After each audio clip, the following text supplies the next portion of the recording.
Now switching between so many things. Now audio. All right, now we're to the stream. So sort of two halves is 3D printing. One is making a 3D model, and then the other is slicing it into layers. So the way the 3D printer works is you've got your spool of material at the top, and this is just a little plastic filament. Oh, we didn't. Did you happen to bring that loose filament? Okay. And it lays it down. It's something, instead of 3D printing, some people call it additive printing, because it lays down a layer and then raises up a hair, lays down another layer, raises up a hair, lays down so it just does that over and over and over again until it builds up your object. And we've got some things Matthew's printed out here you can come take a look at during the break. So why don't you show off Cura is a free slicing program for setting up your model and creating a object. I'm going to switch my cameras around so we can get the screen. All right, you got to aim that up a little higher. There you go. So this is your 3D work surface. So this is a program where this is free, by the way. it's come with.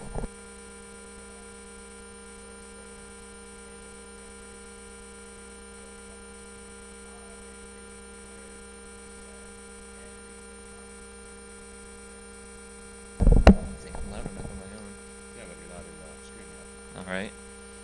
So, normally you'd go to. Oh, I didn't connect to the internet yet. Usually you'd go to either a website like Thingiverse and download one of many thousands or hundreds of thousands of different already made 3D prints that other people have made themselves. And we'll show that off a little later. We just want to get a print going now because of the time it can take. Yeah. Otherwise, you make a print on your own.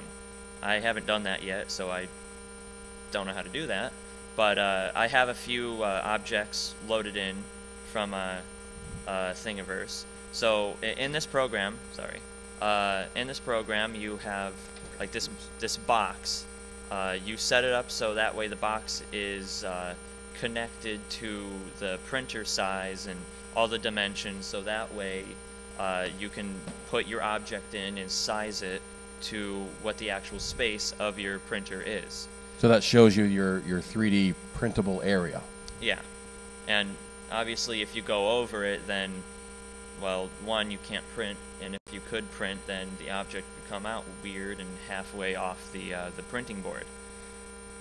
There's some options on this program where you can either make a fast print to get it done as fast as possible, or a high quality print where it takes more time, it gets more of the detail out of the object that was actually made. And part of that is dependent on how well the maker actually made the object in the first place. So sometimes it doesn't even matter. Recently I've been just using the fast print and it ends up coming out really, really well anyways.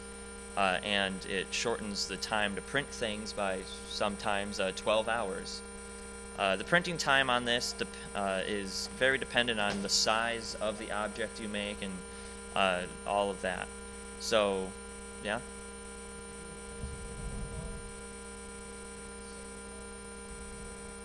It takes more or less the same amount of material. I haven't looked at it too much, but I'm fairly certain that the difference is not very noticeable, maybe by like a little tiny bit, putting in the little extra details. But the big feature about fast, normal, and high quality print is really just the time. One object I had in fast print would take maybe only an hour or two, and in high quality it might take upwards of 10 hours. Again, I'm not really sure what the quality is, but personally I haven't noticed much drop in quality at all. You should do one in high quality just to see, a small one just to see. We will not get through that. Yeah, not here tonight, yeah, no. Eventually. The other big thing is it's really important that the tray is level So I had my little level here, so I was making sure that all the corners were level. And surprisingly, the table is level. So that worked out. John?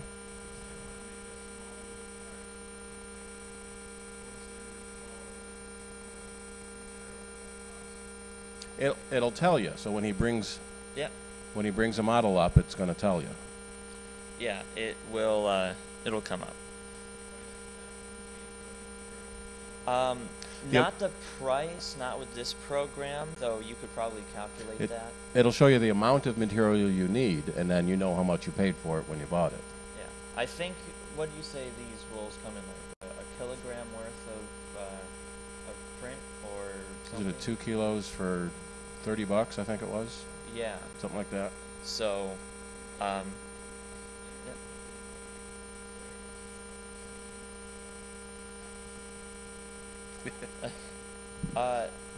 It can depend. Some people use them for just making little models. Say you like, I don't know, like there's some cool object or like a model from a TV show or just something you find interesting. You can put it in the 3D printer and just make a model of it. Other people that perhaps say are more utilitarian, they can 3D print a object, a part for a say a machine, or say they're like constructing I don't know, some kind of mechanical object. You can 3D print actual components out, size it up, print it out, and it'll work just like the component you want, and without having to go to the store and say pay for the part. So say you're, I don't know, you need a bracket or something like that, like an L bracket for some home idea you're thinking about doing. You could just 3D print the bracket. It's not saying maybe you should, depending on the object, and I don't know how strong the 3D print will actually hold it up, but that's the basic idea. I've seen a lot of people say like make gears for like a little 3D mechanical system or something like that. So it's a lot of times it's used for prototyping in actual design and construction. Yeah. So you want to see how these two things will fit together. You want to see what this is going to look like before you go to mass production. So you can do real engineering and prototyping with it too. Yeah, that too. There are two main kinds of 3D printing plastic that you can use, though there are more. We're discussing a rubber one. But so these are essentially plastic, just long plastic rods where you run it through in the strand and you put it into this machine, and it heats it up to over 200 degrees Celsius. So really, really hot. Melt the plastic, shoots it through a little nozzle, and then the part comes out. The plastic that I'm using is PLA. Not sure too much of the difference between all the different plastics besides the temperature that they melt at. I know some people are saying that ABS plastic is really hard to work with 3D printers.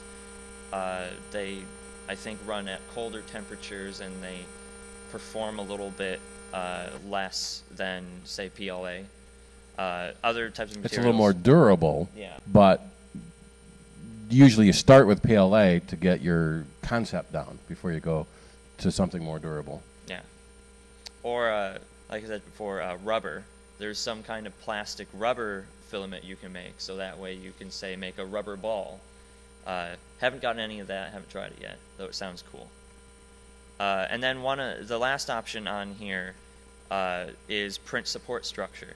So say you download something from the internet and it has a lot of overhanging parts, and you really want to make sure that it comes out all right. Sorry to everyone watching on the internet.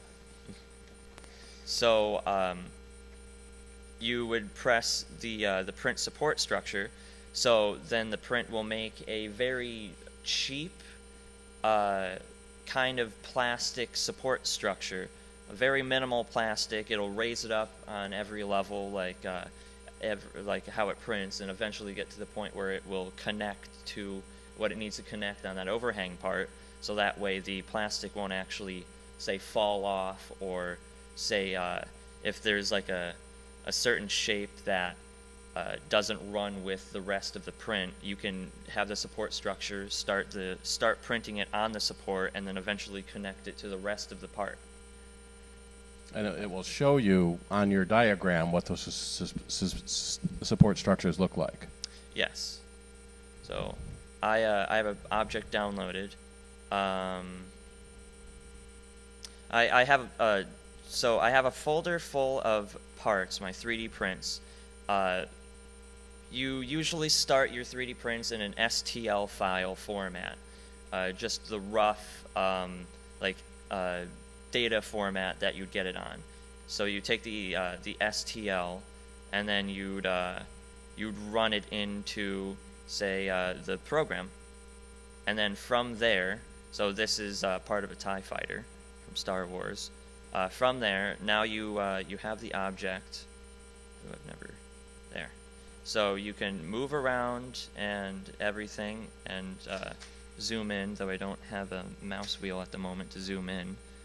But yeah, you click on the object, and from there you can mirror, say, flip it around or flip it upside down or whatever you need to do, depending on if you want to print it out a certain different way than how you actually modeled it. Or you could go to scale, and you can start changing the actual size of the object to, say, make it bigger, so that way it'll come out as a very large piece. You can print out larger bits and connect everything together, or just make one big giant piece. It's hard to see, but in the upper left corner of the screen, tell them the time and the material used. Yeah. So in the top left, after you end up sizing it, it'll tell you how many hours it will take to print, how long of the spool it will take, and how much in weight the actual material will take up. So what is it right now for that? It's at 7 hours, 20 meters, or 62 grams. So. Mm-hmm.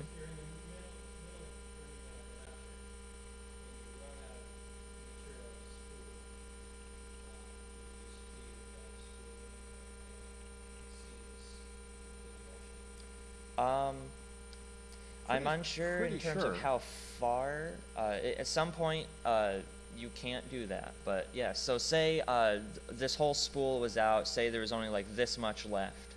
There's an option on the printer to unload it, unload what's left, put on another spool, reload it, and start printing in. There's a pause function.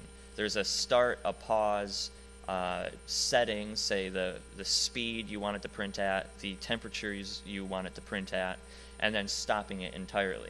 So yeah, in that instance, you'd press pause, go to one of the settings, unload, reload it, and then hit play again. So, but at that point, you'd have to watch out to see how close you are. Say you left it out overnight, and it ran out overnight, it's going to keep printing or think it's printing, and then you'll have like half the structure. So, but usually you'll know when you're that low printing a part. So I wouldn't say that's too much of an issue, but yes, you could do that. And once you get used to the weight of the spools, I'm pretty sure it says on the side there what the spool weighs versus the material. You can weigh your thing and it will tell you how much you have left. That's why it's nice that it gives you the weight of the material and the length you're going to need. So, no. Yeah. No, it knows how much the material weighs. Yeah, and so it calculates 20 meters of this material as X grams or whatever it was. Yeah, so in the program, you select what kind of material you're using. So I clicked PLA. This is PLA plastic spool. So which is about, it's about $20 a kilo.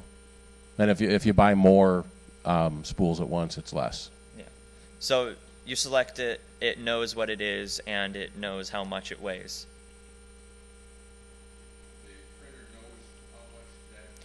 The printer knows the material itself, and it knows the material weighs a certain amount. The program knows how much it weighs.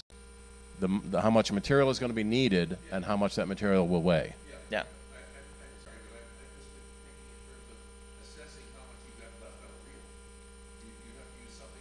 Oh. Yeah, you put it on a scale and weigh it yourself.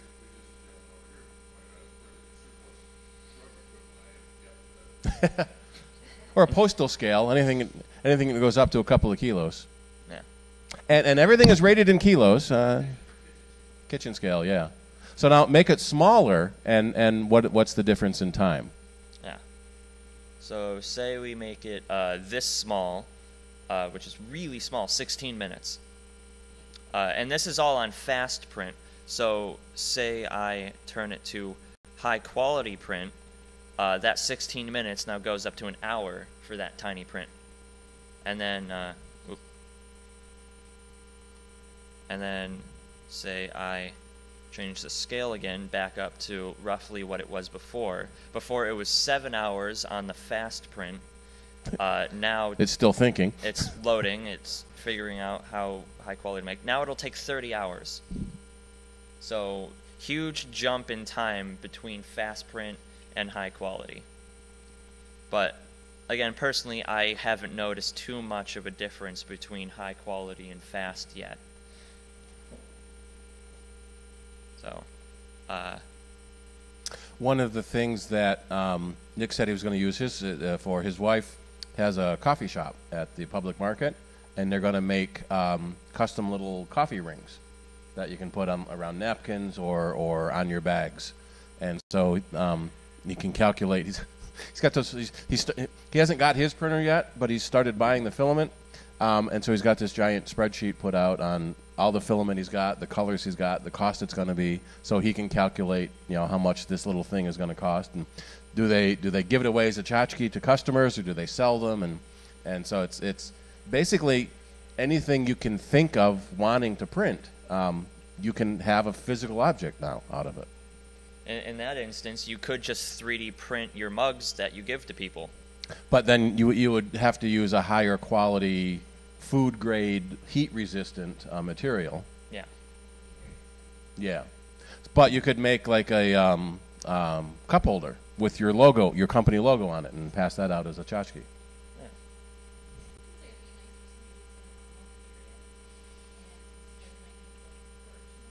Yep. Yeah.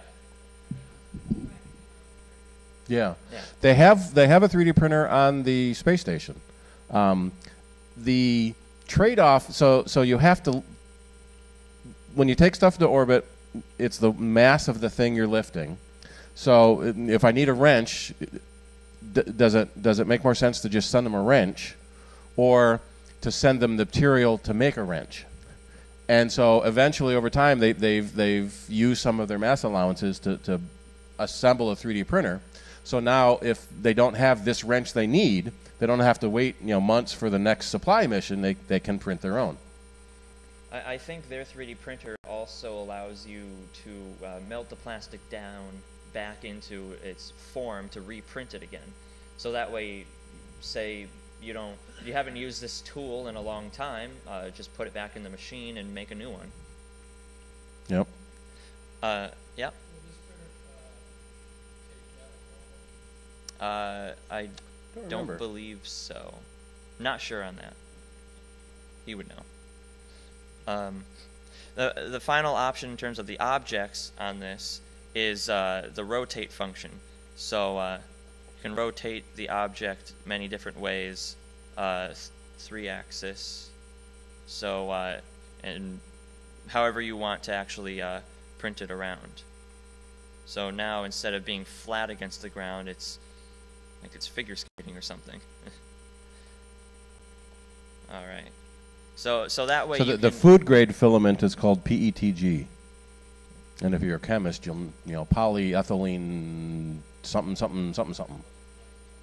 Yeah. So that's essentially all the functions in terms of manipulating the object itself. All that you would have left here is the top left corner, where you either have the load function, where you load in your object from Thingiverse, like I did, or load it in from, say, a file that you have stored full of different creations. and your tool path to SD. I have an SD card in my computer right now that you store all the objects on that you want, store it to the SD, and then you plug it into the printer, and then the printer reads it off. It's not wireless, so you know, if that's a big selling point, I don't know. This printer, it's pretty simple to just take your SSD and plug it into the printer, and then you're good. This printer does have a USB port, so you can plug it in as a straight printer, but then your computer would be printing for 6, 7, 8 hours. Yeah. So it's usually easier to use the SD card. Yeah. You're talking about the support structure that it has to make sometimes depending on where Mm-hmm. when you have it oriented like that, is it going to have to add support structure to do that? Oh, yes. Just lying down flat? Yeah, so that brings up a good point. So in this size right now and its shape and everything, it'll take 32 minutes on what it knows right now without support structure. However, if you hit the support structure option, well, the 30 minutes becomes 40 minutes. So it spends an extra 10 minutes of time adding in the support structure to make this. Which then becomes wasted material because it had to print it to hold something up. Yeah. So, and you can load, oh, sorry.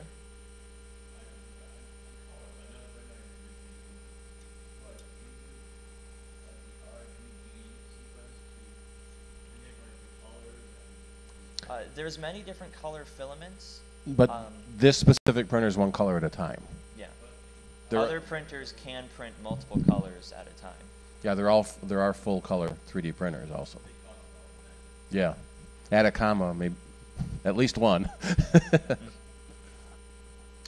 So yeah, you can print multiple objects on this too. So that's one object here. I don't know. Add in another object here. So now there's 2 objects. So say you made your part in many different parts.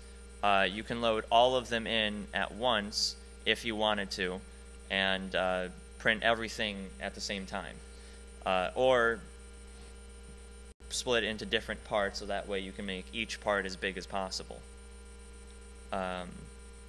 I'm going to load in a special print that I made for this. So once you tool path the SD, where you take the object, you finalized it, what you wanted, you essentially convert it to a what's called a G-code file, which is the specific coding language that the printer itself reads. So you can't just shove the STL file into the printer. You need to tool path to SD, and then it converts it to the file, and then you can put it on the printer itself. It doesn't know how to focus on that. So I have a folder full of G-code or STL files.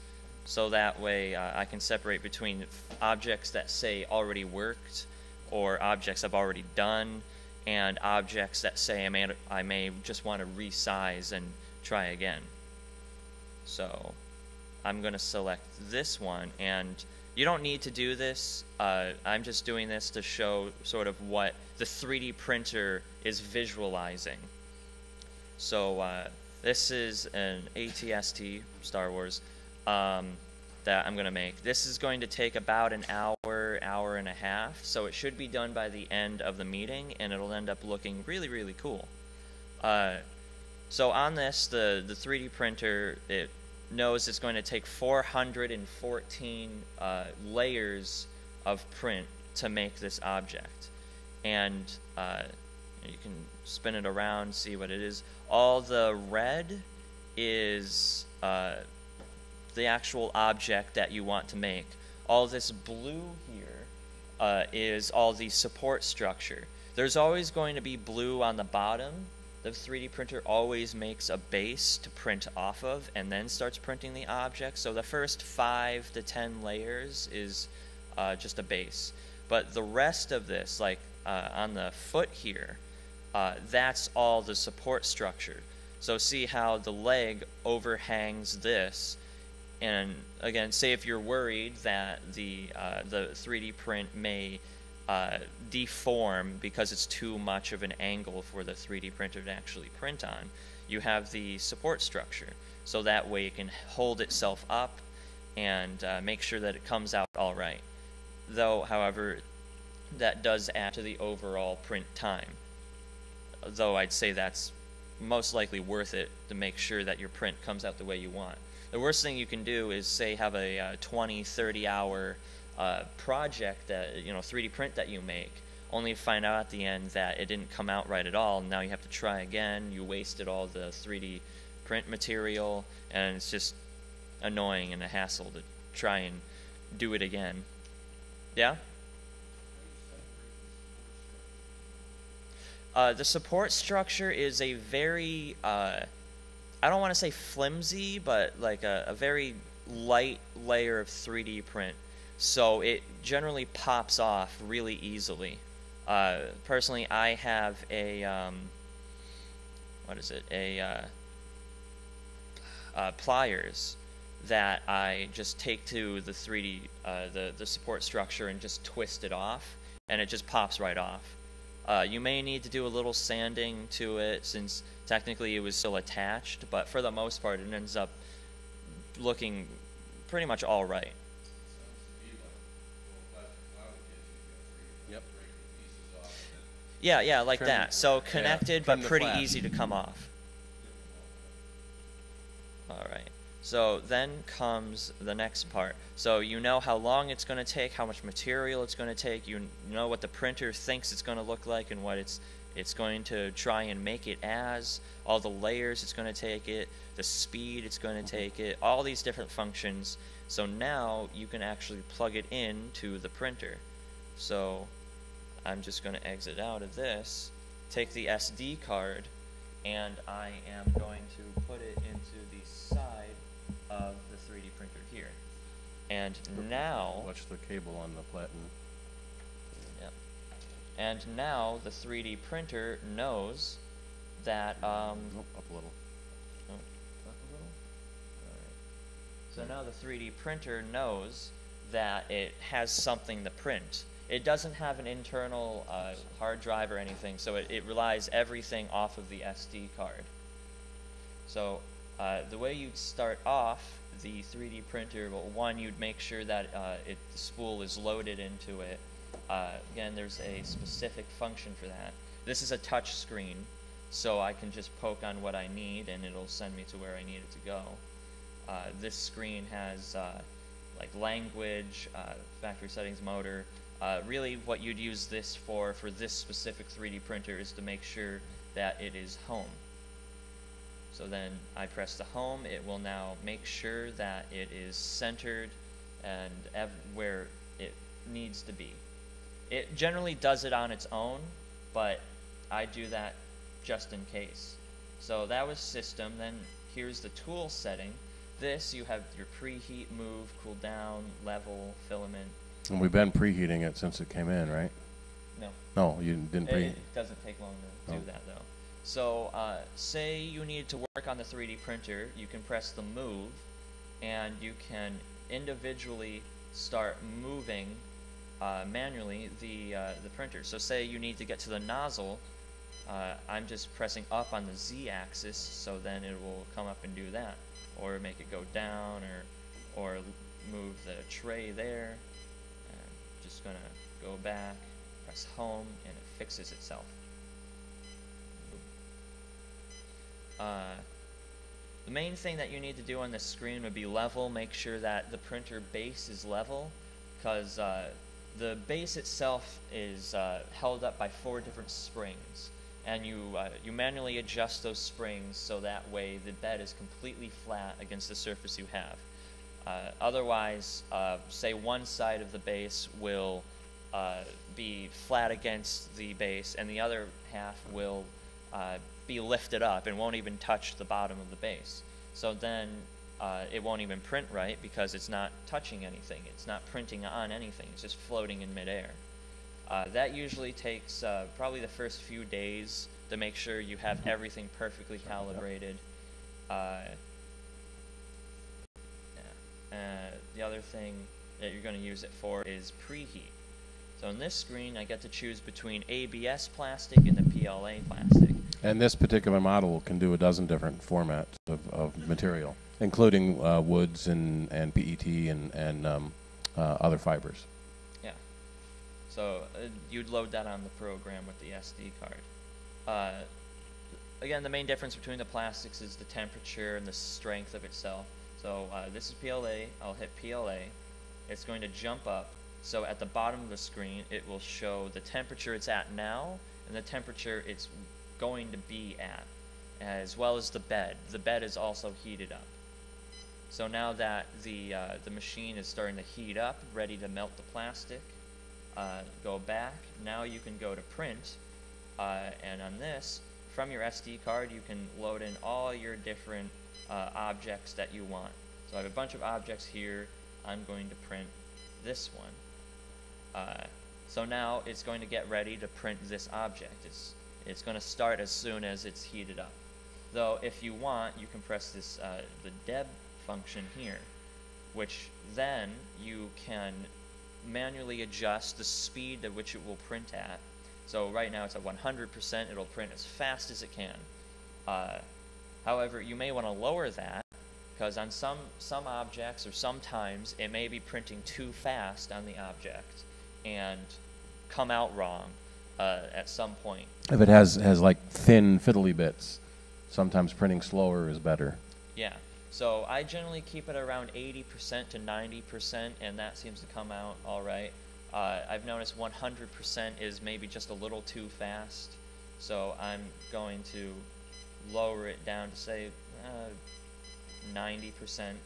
I've noticed that the printing temperature is, at least from what I understand, perhaps a little lower than I'd like it to. So the object has been coming out, say, a little funky. I increased the temperature of it by a little bit, 10, 20 degrees. Still well within, and you can see that the printer's getting ready to print now. Still well within the temperature that it needs to print at. These are just settings that I personally have found work best. A little trial and error with your first few prints. Yeah. So then I'm going to press OK. So now did you bring some of the mistakes? Yeah. Okay. So now the temperature, the bed is now going to increase to 60. The extruder temperature, the actual nozzle where the filament comes out, that's going to heat up to 205 degrees. In case you didn't see, it printed out a small spool, tiny little spool of 3D print, just to make sure that the extruder is clear of all, like, say, obstructions, or just to make sure that it's printing right. Any black plastic it's got to melt to get through? Yeah. So now it is off printing. On the screen, again, you see the temperature everything's at, the fan speed. There's two fans, one for the what I'm assuming is going to be the CPU of to monitor how it functions, and another one to actually cool down what it just made. So that way you can cool it down fast enough, have it ready for the next layer to go on it. And yeah, so now it's just printing the base, the base that it makes on everything, and in a few minutes it will start printing the actual object. We found it a little odd that the fan is blocking your view from the front of the printer, but from the back of the printer you can see a little more. Yeah, you actually have a much better view of it than I do right now. So yeah, now everything's set up to run. Just watch it for a few minutes to make sure that it's coming out okay. Sometimes the first, second, or third layers might come out a little weird, but after that, it comes out fine. Since it's the base, you don't need to worry too much about that. It usually just prints over any imperfections it has anyways to continue on what it wants to print. And there's a percent bar that shows how much is actually done. I've noticed that it seems to run on the actual layers that it makes it on, rather than knowing exactly how much done you are with it. So say half of the print, like half of the size of it, is like a big giant chunk. That first 50% will be super slow. It may take, I don't know, hours or however long. But say the second half, the uppermost portion, is only like, say, antennas or something super thin like that. The next 50% will come out super speedy.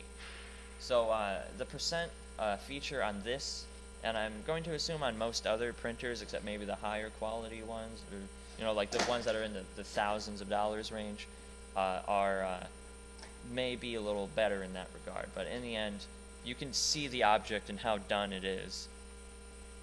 And that's about it until it finishes printing.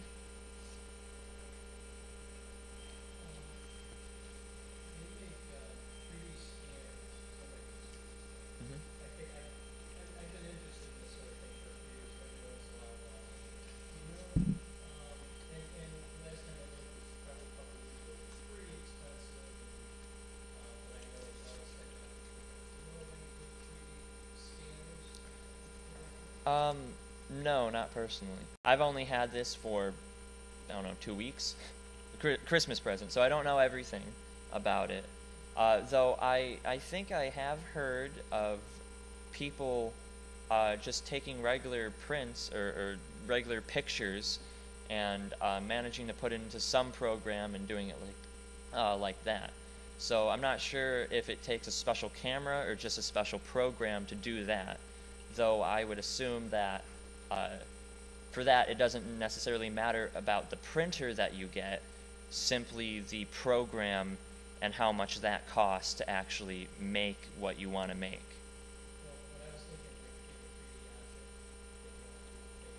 Mm-hmm.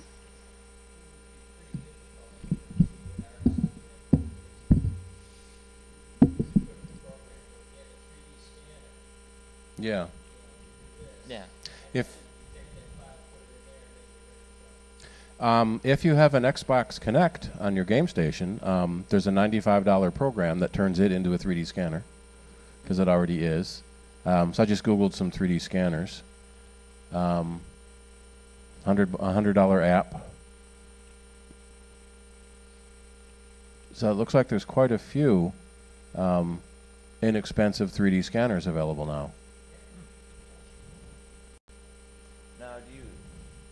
If that comes with a program to actually load it in? That is the $100 for the scanner and the program? Probably. Yeah. Then the file you would import into your 3D printing program. I'm just thinking if you want to actually edit anything from the 3D print, or from the picture you make. Yeah. So 3D printing seems, to me at least, fairly straightforward. Just a few buttons you need to hit here and there, make sure the model comes out right, and then, yeah. There are several really good 3D printing or 3D modeling programs available. They talk about one called Simplify 3D.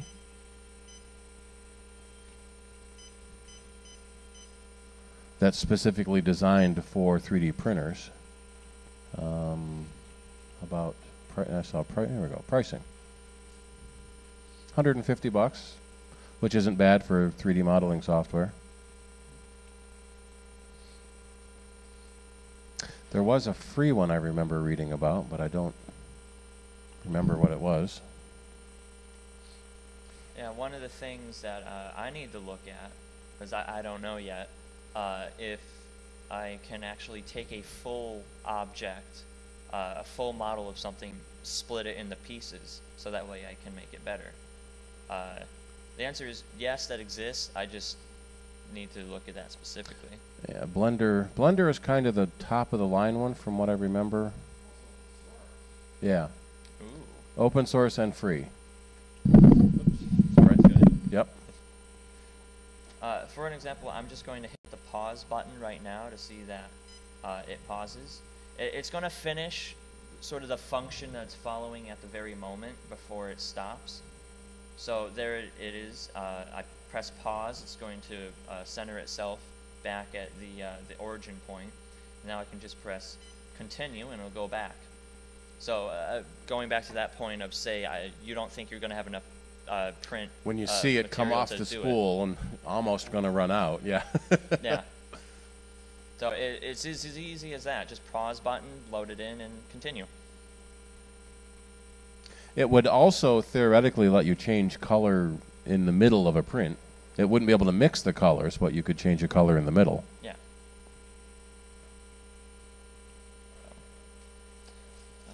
Rick?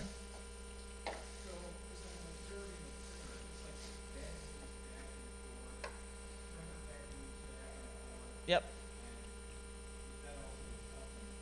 The head goes up and down. The head goes up and down, not the bed. So yeah, so that way it's a full 3-axis 3D printer.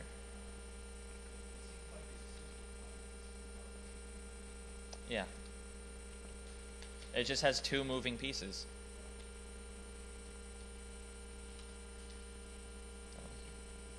All right. So we can let that print for a while. And should we do some Q&A first before we go to our break? All right. Yeah.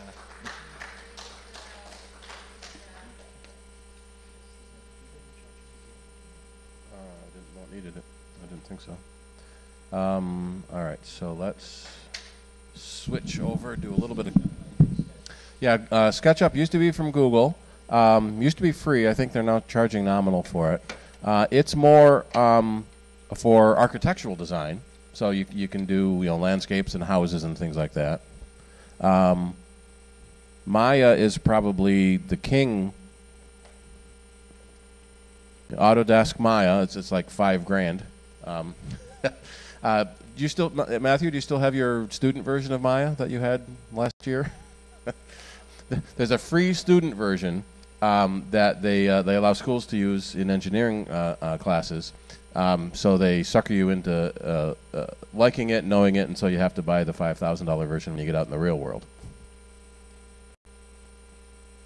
Autodesk has a really cool iPad program. What is the name of it? iPad 3D Sculpt, I think it is. And it's a free sculpture app, and it sort of looks like a blob of clay, and you just sort of maneuver it, manipulate it around on your iPad like you would clay, and that becomes your 3D model that you could then send into a 3D printer. I forget what the name of that, but they have a lot of inexpensive apps as well. So Autodesk is one of the top companies that do 3D modeling and design software. All right, should we do some general Q&A, I guess? Anything interesting happened this week we need to talk about? Yeah. Not a bad idea. Or we can let the printer keep going. Mm-hmm.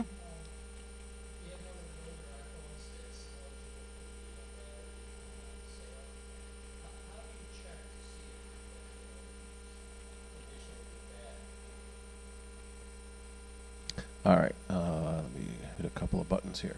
So, one of the things that happened is a researcher noted that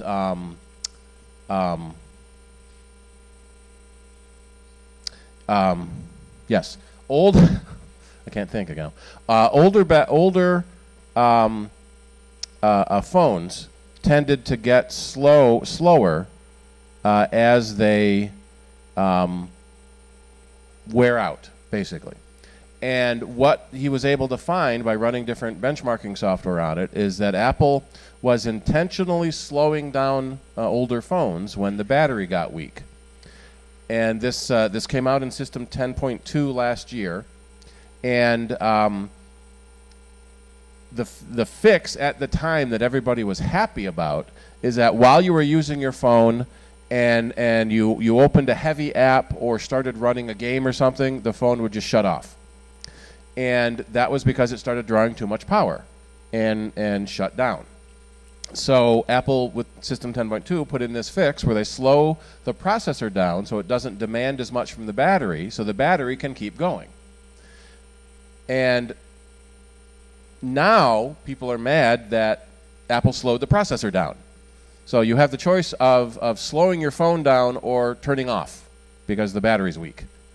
And the furor going around the internet, and there's a dozen class action suits have already been filed, and they're trying to join one class, is that they're saying that Apple intentionally did this to sell more phones. So if your phone is running too slow, instead of having it fixed, you're going to go buy a new phone.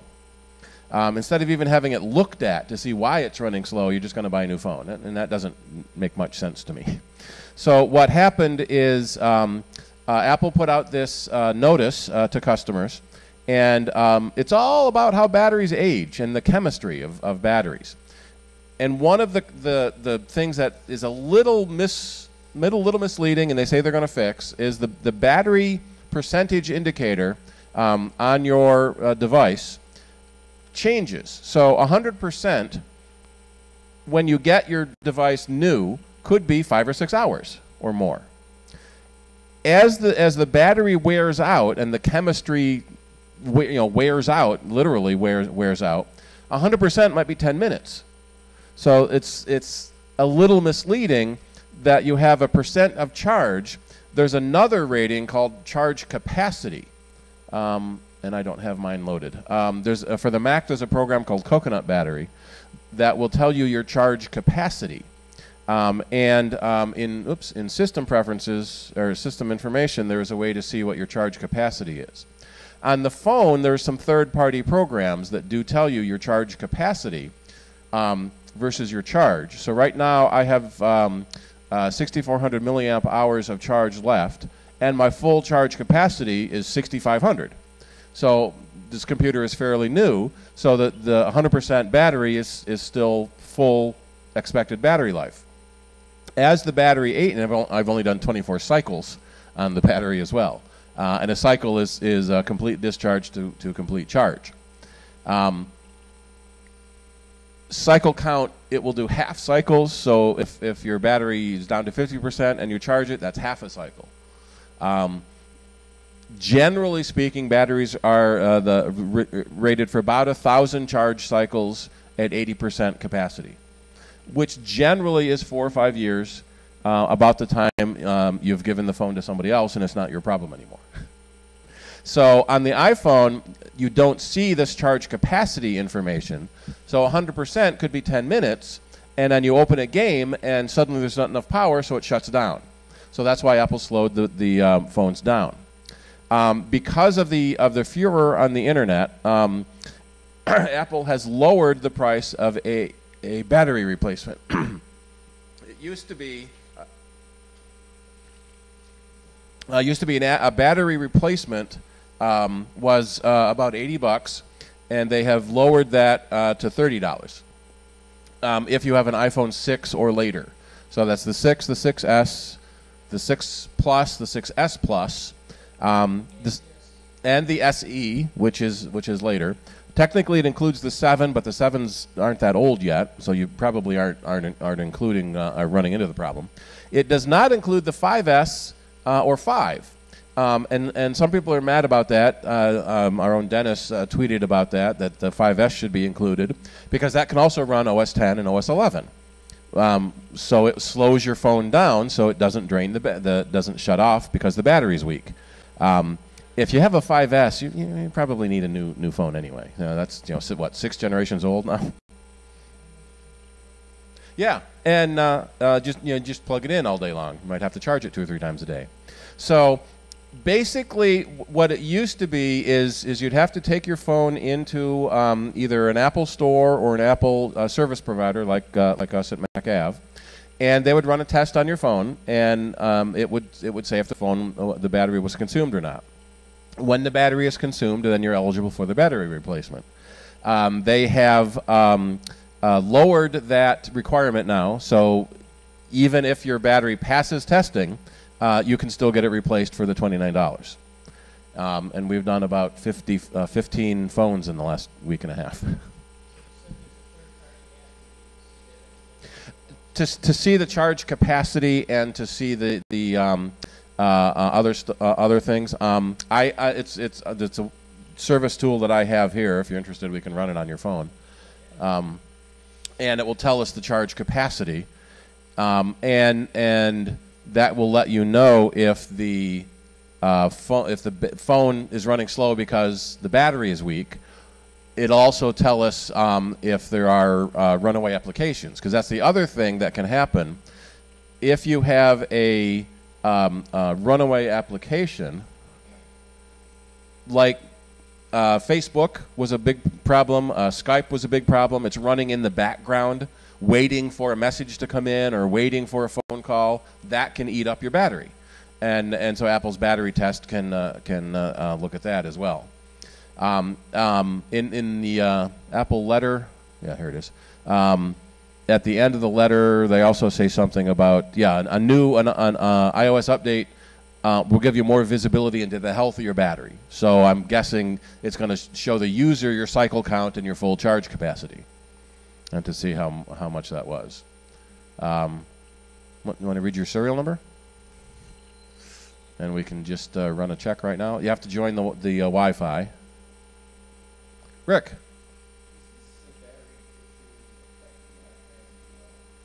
In general, yes, this battery issue affects every lithium-ion battery in any device. The reduced battery replacement price is not included in the iPads yet. So far, it's just been the phones that have got the lower price. We don't know. I don't think anyone has announced or done any testings on that as well. Charlie. On this iPad, I have Skype on. Is there a different place on the iPad where you can transfer things that are running in background, or do I just open Skype and see it? There is in settings. There should be a Skype setting to allow background or wait for calls in the background, something like that. Well, if you turn it off, you save battery life. But then if someone Skypes you, you won't know it unless you have Skype running. Yeah. All right. Whoops. There we are. And read your serial number. You don't mind everyone seeing your battery life? Pardon? I need the serial number.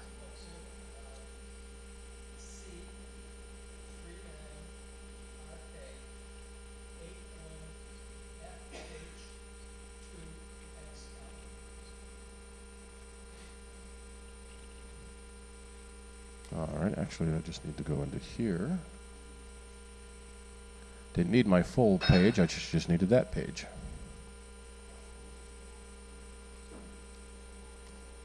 And so I can run a battery test.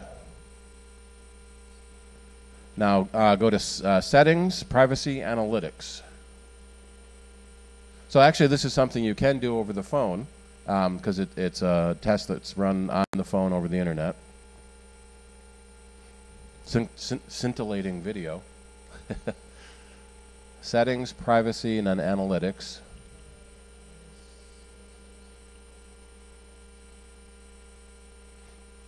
Meanwhile, our printer is printing away.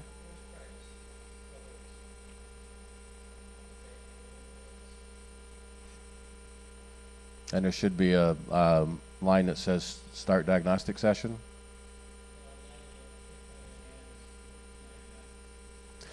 Analytics was in OS 10 and 11. Diagnostics is in previous OSs.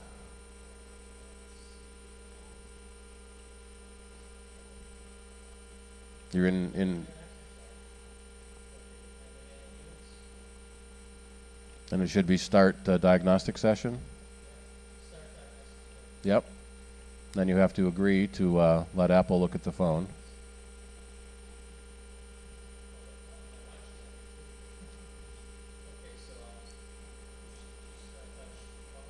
Yep. And touch agree. Okay. Yeah, hit the phone. Yeah.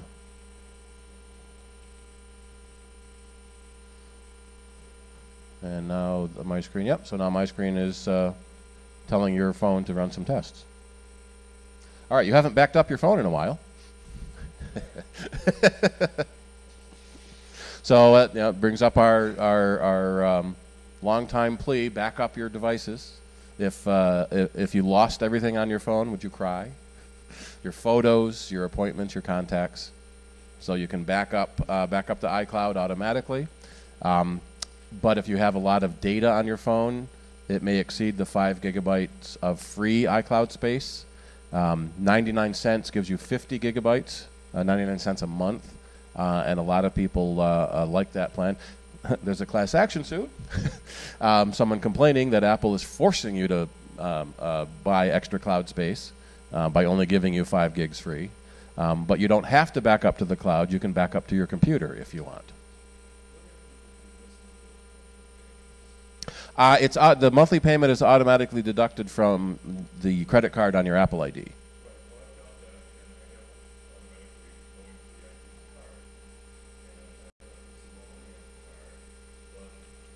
They'd probably give you a few weeks, maybe a month leeway. If the charge fails, it would they'll start sending you emails that a charge failed.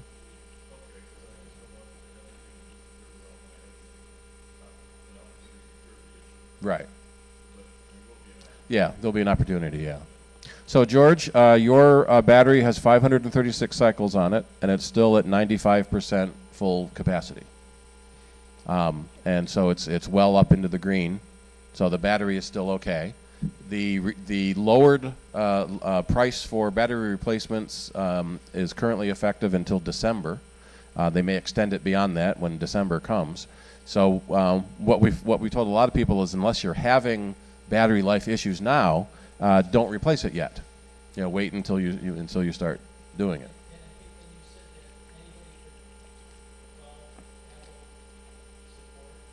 Yeah, you can call Apple support and have them run this. You can drop it by our store, and we can run it as well. Yep.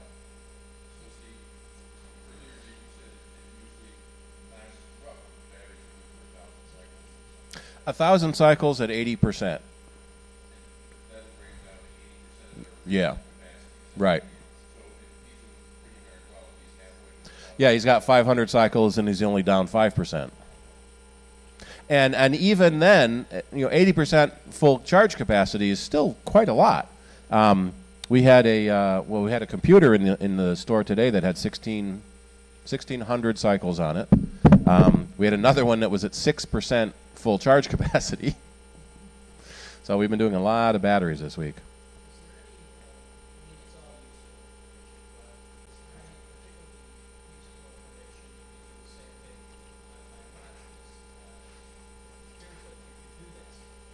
It looked like it, yeah. I've never run it on a watch. Let's see. There are, of course, CNET has an article on how to check your health. Yep, there we are. Run diagnostics at Apple.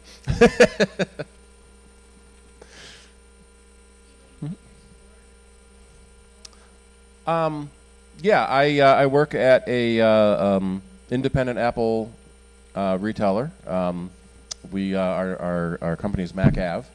And we're out in Victor, and we carry all the Apple computers and iPads and everything.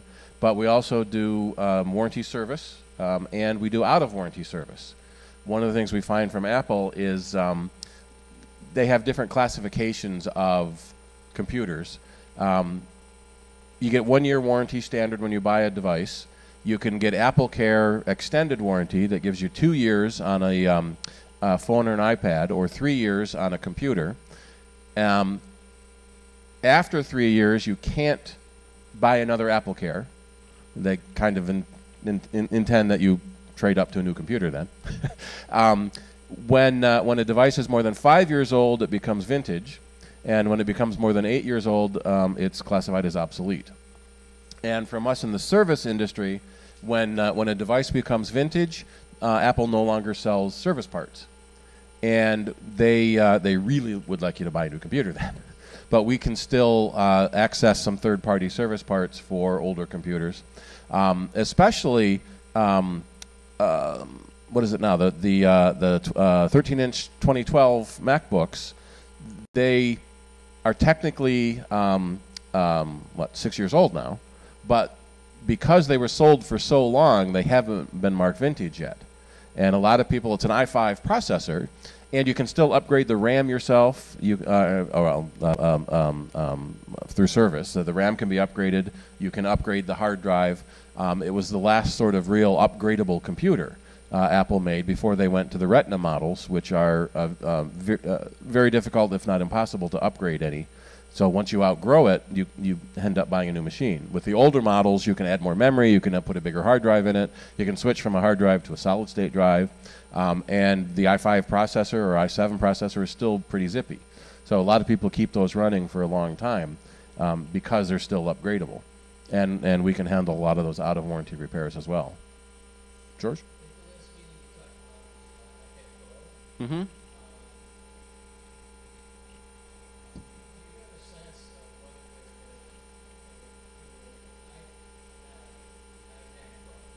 Oh, yeah.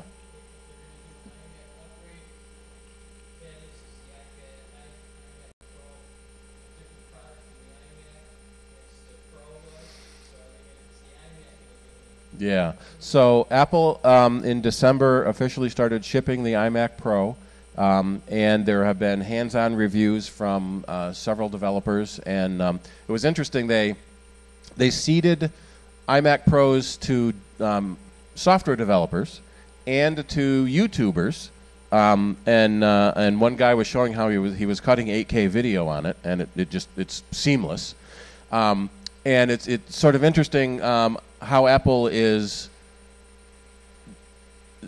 giving these demo units to people that aren't traditionally in the computer field, and giving a broader range of people and getting more real world reviews than just a computer magazine. So the iMac Pro is the all-in-one iMac line with Pro stuff in it, super whiz-bang everything. It uses a workstation class Xeon processor.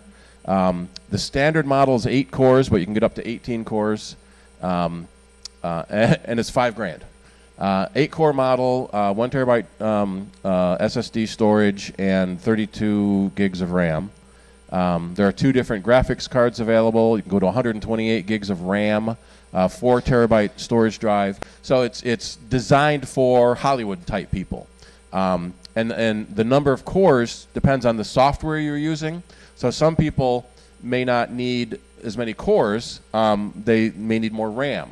Some people may need more cores but less RAM. So, and it's the pro people that are in this kind of market, Hollywood studios, even corporate video, you're doing training videos for your company, you need as much power as you can get. And the current Mac Pro has been languishing. It's been 4 years since it was updated. Apple did say last year they're sorry the trash can cylinder Mac Pro didn't really take off like we expected, and they're going to come out with a new modular design sometime not last year. So they in 2017 they said not this year. So everyone assumed it would be 2018. Well, they didn't say that. They just said not 2017. We kind of hope that at the developer conference in June is when they'll show something off, because that's kind of the area where they would do something like this. So the iMac Pro for very high-end, especially video people, because it's got the 5K monitor, and you can connect 2 more 5K monitors if you want.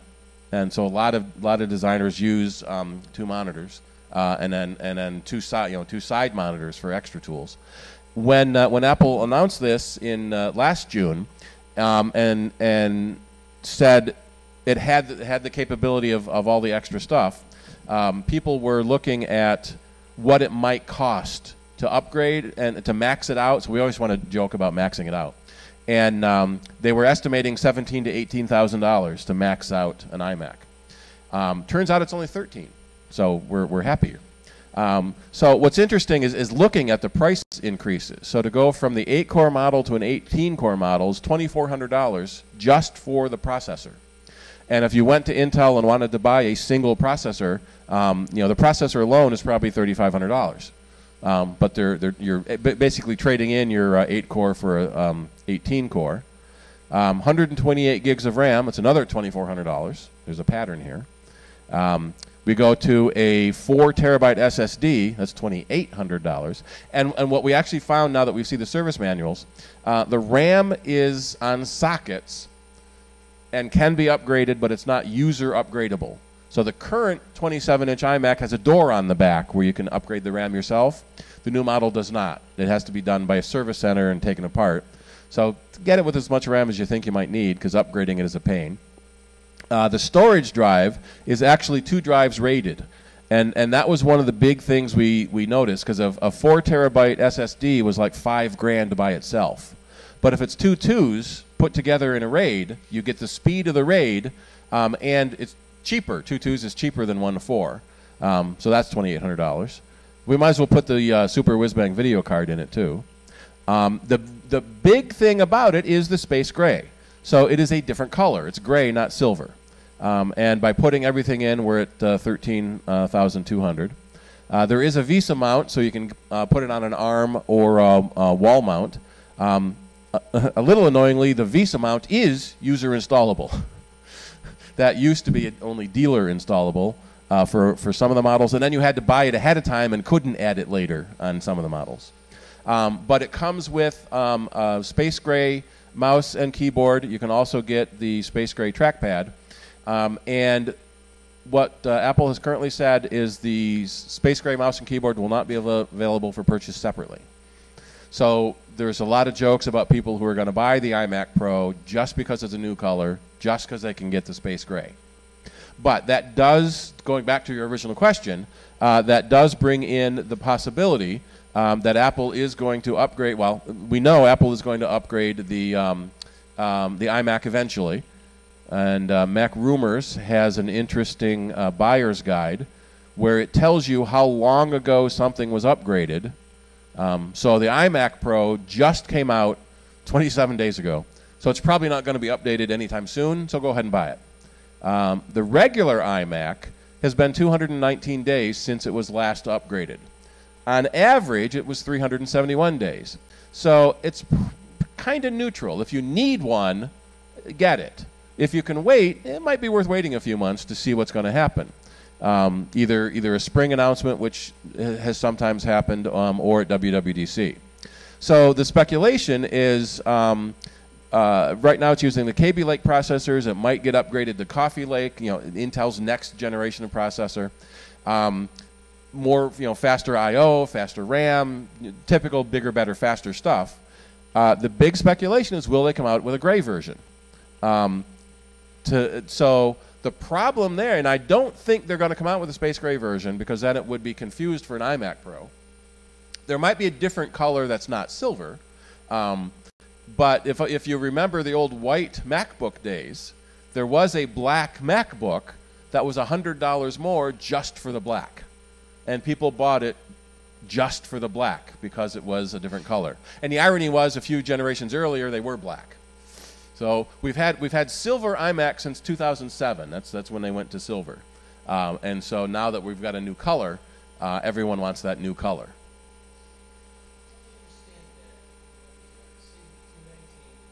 So that's since the last release. And these are the dates the previous models came out. These are the dates the previous models came out.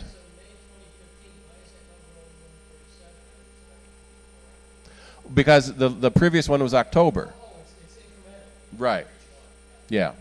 So the October 2015 model was a very long time from the from October 2015 to June 2017. So it was a long time coming from them.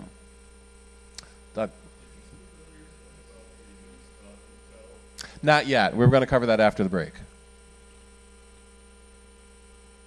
MacBook is kind of neutral. What's a little discouraging is you get down here to the Mac Pro. It's been 281 days since the last upgrade, which was only a processor speed bump. It wasn't a major upgrade, and we think they only did that because Intel stopped making the slower processors. And so it was a speed bump and a price drop. And so it has been 1,200 days since the last release, and very long in the tooth. But what many pros want from a Mac Pro is expandability. They want to be able to put in more hard drives, change the video card, change the processor. And with the Mac Pro doesn't offer any of that. What it did offer was 6 Thunderbolt ports. So you could put external hard drives on it. You could put external video cards on it. People didn't like all that extra stuff. In fact, I've got a picture. I think it's right on my desktop. The Mac Pro with a zillion, I'm not going to find it. As many things as you could plug in. So there's 6 Thunderbolt ports, 4 USB ports, and an HDMI. I could have sworn I had it. Here it is. And so Macworld Labs decided to plug everything they could into the Mac Pro. So there's the Mac Pro in the middle, and they've got like 50 devices plugged into it. And so that was kind of the rebuttal to saying that the Mac Pro was not expandable. All the expansion was external, not internal. And so we think the developers want internal. The other really, really sad one is the Mac Mini. It's been almost 1,200 days since it was updated. It never got the Kaby Lake update. It's still running a really old Skylake. It's only got Thunderbolt 2. It doesn't have the newest Thunderbolt 3. It's Haswell. It's not even Skylake. So it's really old. It's one of those orphaned products. Every time somebody asks Tim Cook about the Mac Mini, he says, yeah, we've got some good things coming. It's been 4 years. Please make them come faster. A lot of people love the Mac Mini for its small size and its modularity. So you plug it into the monitor you have. People use it as a home media server. Plug it into your television and put your movies and music on it, and cut your cable TV cord to do everything off the computer. All right, another question? Alrighty, why don't we take a short break, and we'll come back and talk about Intel's big flaw and Time Warner or Spectrum's now latest shenanigans. And we've got some of the demo stuff that Matthew printed. You can come down and take a look at and watch the printer working. I can also take dues and renewals. We've got some refreshments and goodies out back that Shirley's put together. And I think I'll put that camera back up on the feed for people to watch. There's some really interesting YouTube videos of camera feeds and time-lapse photography of printers being able to. So that 3-hour print, we'll do it in a minute or two. When you get into the discussion of things like the meltdown. You're talking about upgrades, from Intel and things like this in the processing. Is this going to change the whole outlook of these companies in terms of how they go for the speed and performance? You don't have to answer now. Yeah, prompt me again when you say that, but that's part of the problem. You're supposed to have a trade-off, and so Yeah. you got into this Yeah. speculative stuff. Yeah. Okay, thank you. Yep. How are you tonight? Good. How you doing? How do I get money to my iTunes card online? I've just been doing it at the Apple Store, and Yeah, you can buy iTunes cards online. I think you can buy them at the Apple Store.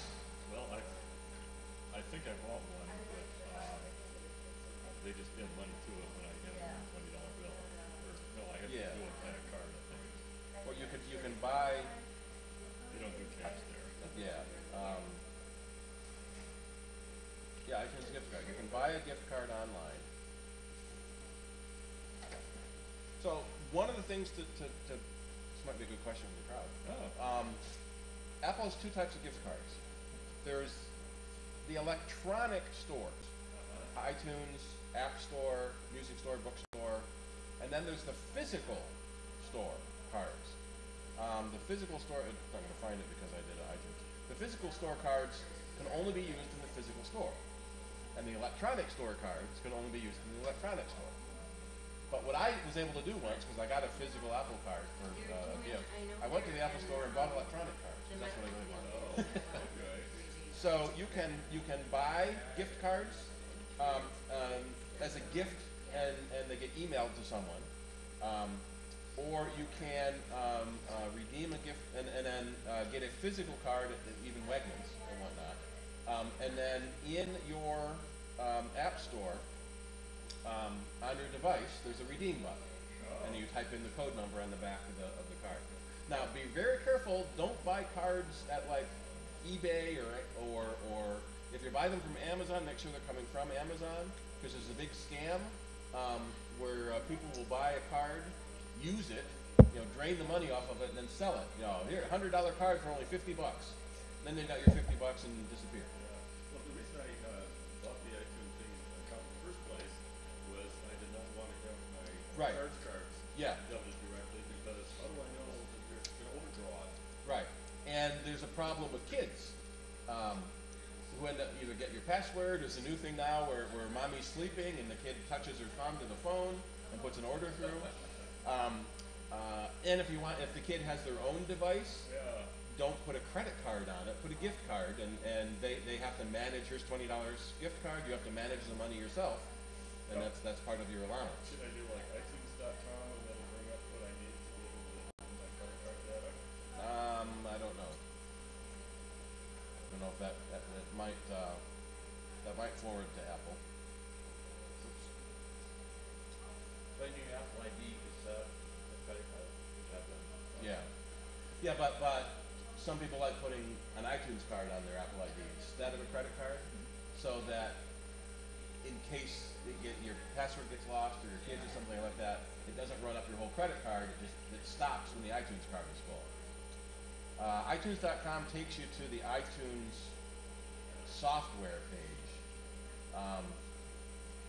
You want to go to Apple and buy a gift card.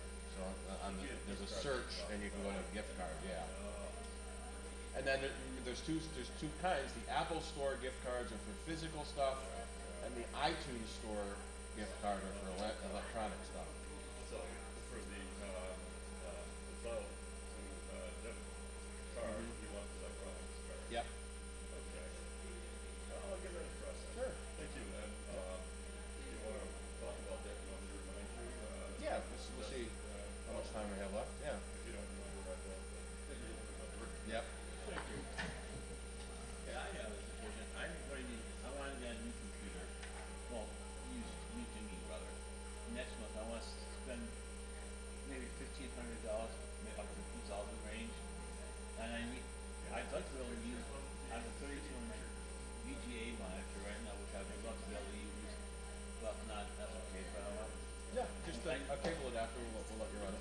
Okay. Do you have anything that has like at least 1 terabyte that I could buy? Probably. We have most of our used computers are listed on our website under consignment. I just brought in a 2013, I think it was. A pretty souped up 15-inch quad core.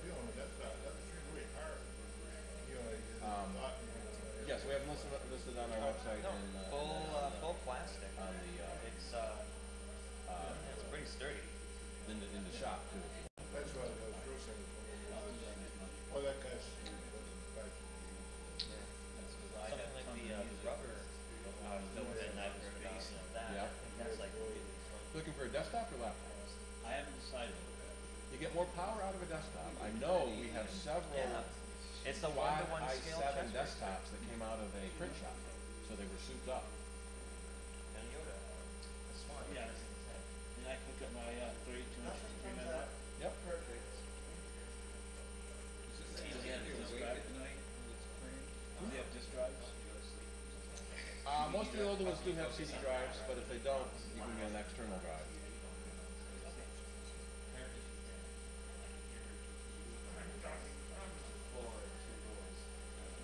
Yep.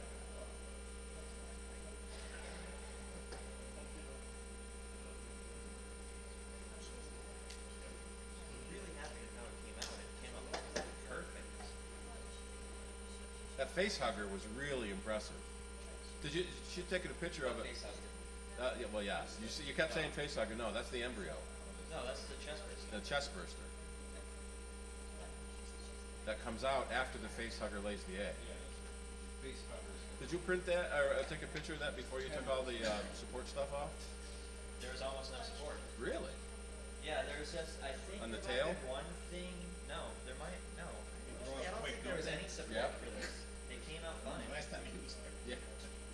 Questions for you. Sure. Is there an app somewhere that you need to help clean up? Oh, there are. What can you recommend? What can you recommend? I know. An app that can clean up my map. Malware Bytes. Malware Bytes has a really good anti-malware program for free. The free version, you tell it to scan. The pay version, it scans continually and keeps track of prevent stuff from getting in. That's not the question I had. Not. I don't mean for When you virus go and in- that kind of stuff. I mean when for you go cleaning in- up space and. When you go in and remove duplicate files and things like No, that. never do that. No? Well, if you create a duplicate, you can delete it. Yeah, but there's so many files. There's no Right. no- Yes, there are no programs. software. There are programs that claim to be able to clean your Mac. They give you a huge list of files and say, "What do you want to delete?" Okay. If I knew that, I wouldn't need your program. Oh, okay. And many of them are over aggressive. They delete too much. There are supposed to be some files duplicated. User files versus application files versus system files. Yeah. There is some duplication between stuff. So what you're saying is we're screwed. That's what you want to go through Kinda. painstaking. Yeah. Yeah. Track of your own shit. Keep track of your own shit. Yeah. There's a couple of apps. There was what was the one? Duplicate Finder. Duplicate Finder, something like that. I can't remember now. Where it would look through your folders and see if you had duplicate file names. But that doesn't mean it's a duplicate file. Right. It just means the name's the same. Well, I have another question. When I do a search, if I go to the little search, This is why I didn't ask the question in the original session. we're so stupid. We didn't. Well, see, the problem is there's a lot of programs that advertise. There's Mac Cleaner. Yeah, Right. that's it. Well, okay. Mac Cleaner isn't crap. I don't think it does much for the $40 at once. Right. Mac Keeper is crap. Okay. It doesn't do anything for the $40 at once, but it claims it does so much, and they advertise so much, and it does drive-by downloads. So you go to a website, there's an advertisement and something that keepers on your computer, and there's a scary warning, you can fix $1,500 problems, just give us money. Right. And what was the other one? Mac Keeper is crap. I mean, Yep. I thought it sounded like a good thing where Yep. you can take my email. Yeah. And it gives you these scary warnings, says just pay us money. And one of the things they said was free for life. You might tell the whole room when you're selling. Yeah, Because we've this is mentioned pretty this every now and important then. stuff. Yeah. Let me ask you. Turns out that one version is the free one. The next version you got to pay for again. It's like And a it- game. If I do a search here, it searches my Mac and my external hard drives that I do backups to. And sometimes it'll find it on an external drive and says, no, I don't want that copy. I want one that's on my Mac. Is there any way to force it to look where you want it to look? Yes, you can set your scope. Let me see in Spotlight Preferences.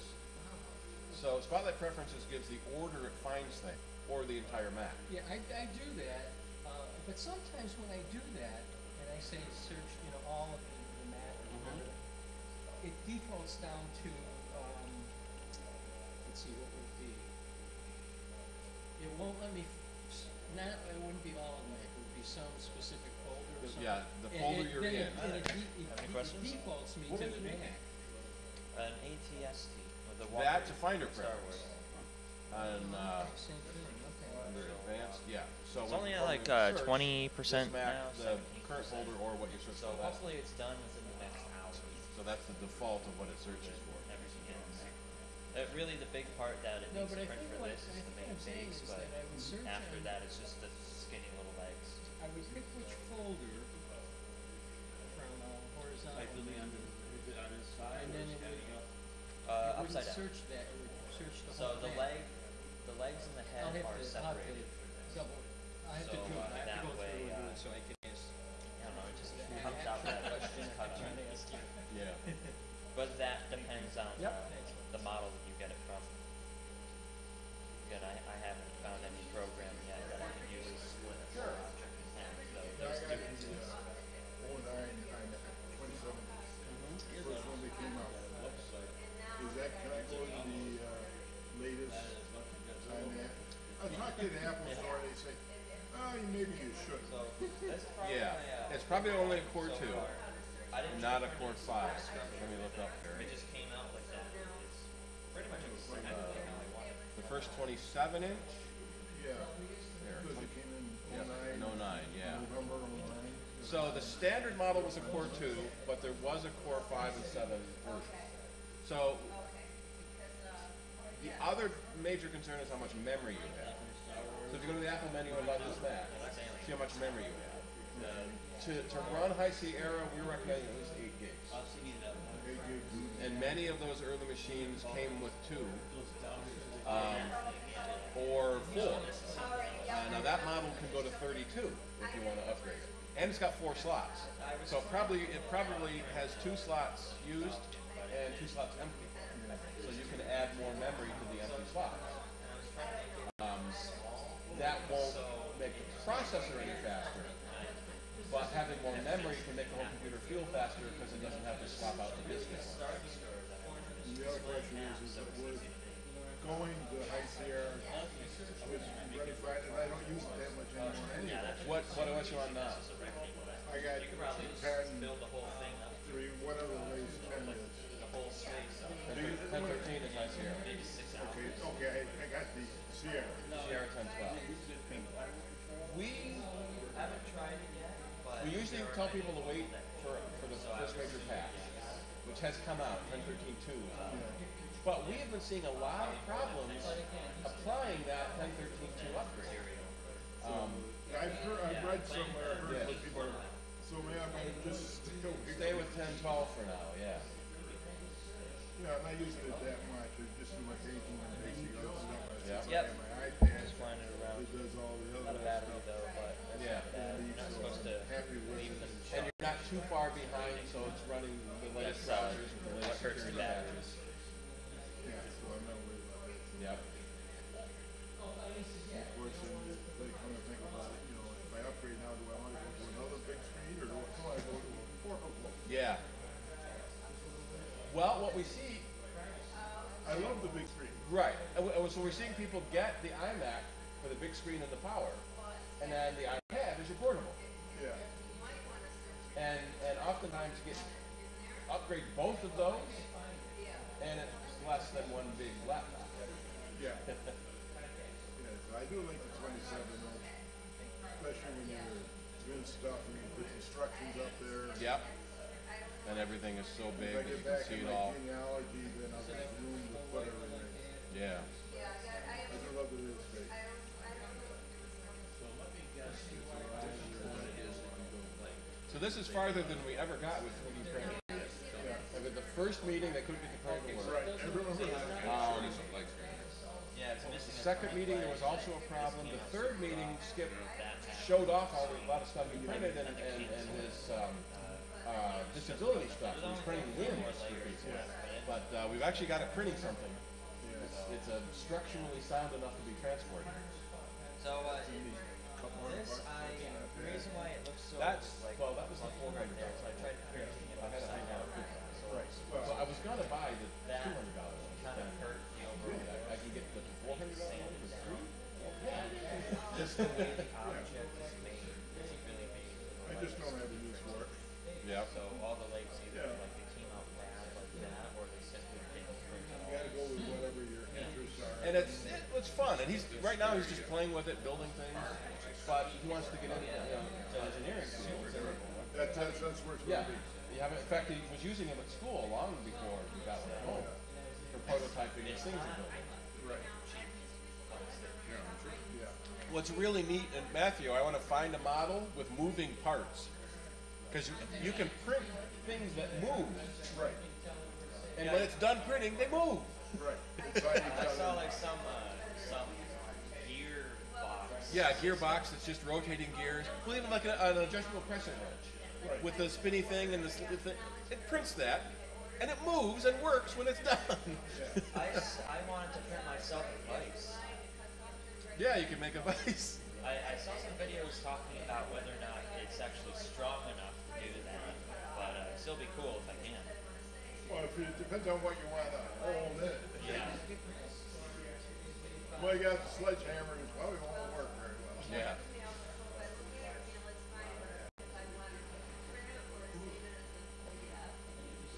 Oh yeah, 20%.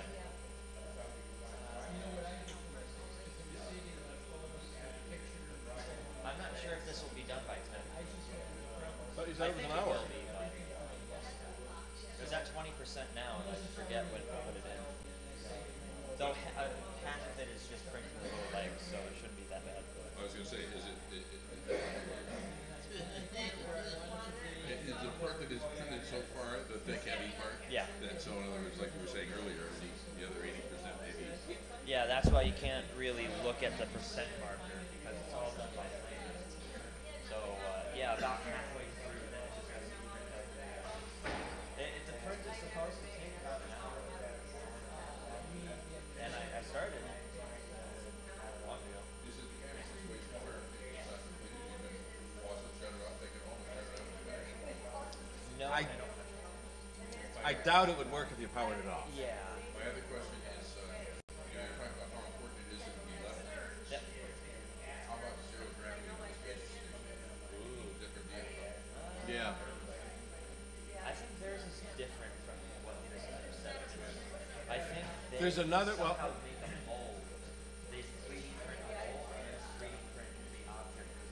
There's another type of 3D printer that starts with powder, Yeah. and it fires a laser that melts the powder, layer by layer by layer by layer, and then you shake off the excess powder, and your thing is there. And then you put the powder back into the mix, and that becomes the next print, That's how the space the unused powder. I'm trying to relate it to something I heard about years ago in like CAD CAM stuff or something like that, where it involved a tank of liquid and some interaction between beams or something going through it that caused like a polymerization or something. Yeah. And so it's gradually the thing you were having is Just made, come- yeah, just come up out of Emerges out of the, yeah. The inside looks like this, a cross section.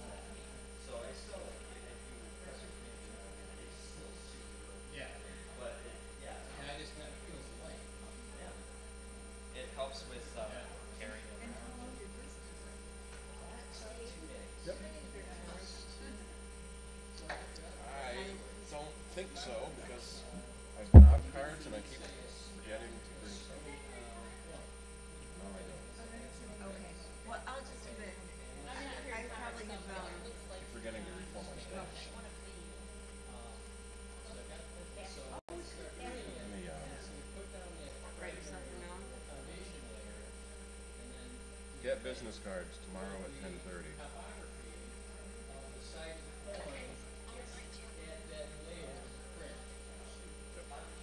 Oh, now, as far as Saturday goes with the JCC, if we get this big blizzard, Well, if the JCC closes, we'll definitely. do they ever close? I haven't heard of them closing, but if they do, we'll postpone the meeting. If not, we'll see. Kind of play by ear. Oh, well, you could always say something on the sound sensors. Yeah. If the weather's too bad, we probably won't do sound bites either. Oh, okay. Do you have a card or something? I just looked and I don't have any Oh, okay. left. But if you look on Mac-Av.com is the company. Mac-what? Mac-Ave. Yeah, maybe. Macintosh Avenue. Okay. Our first retail store was on Monroe Avenue. Oh, okay. Mac Ave on Monroe Avenue. Okay. Let's see. Where you can try and rotate. Pardon? Yes. Yeah. That's what I was just asking was if they. See what the 10-day. So, yeah, we do a radio show on Saturday. Saturdays at noon on 90.1 FM. Following question and answer. And if the weather gets too bad, we may not. It's going to be 50% chance of precipitation. It's going to be 50 tomorrow, 60 on Friday, and then 16. So a storm coming through is going to drop it from 60 to 16. That's a big drop. Oh, so it's 90% overnight Friday to Saturday. Yeah. It did changes. There's a weather advisory. This was supposed to print an hour and a half. Winter storm advisory Friday You'll be here all night. through Friday at 7. 8 to I don't know, 14 it looks pretty big on inches. the screen. And ice. And there's a flood watch because if it hasn't, if it's not snowing, it's going to flood. Yeah, this is possible. Yeah. That's right. I already made one of these, so. But yeah, no. Hopefully it's done before 10. Half of it is like the big part, but after that it's just little legs. Yeah, This is the biggest part.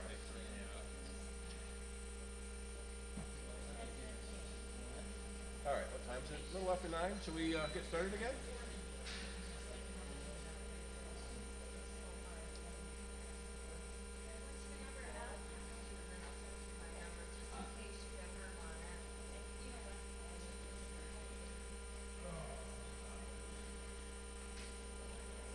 It's kind of neat watching them print, but it takes a long time.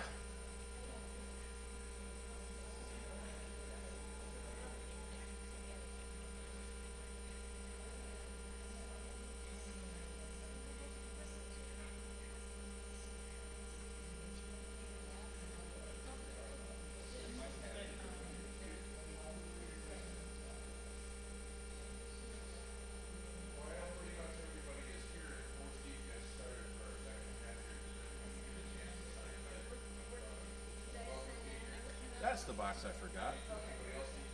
The door prizes.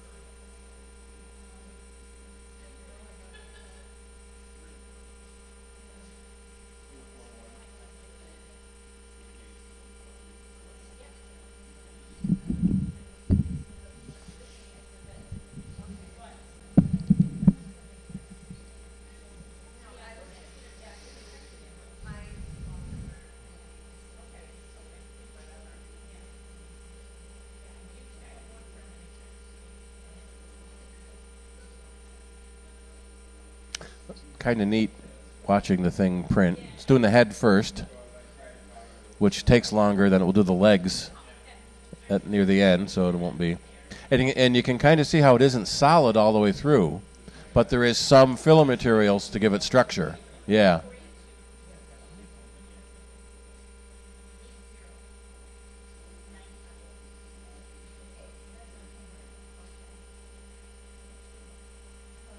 It's kind of mesmerizing to just sit and watch it.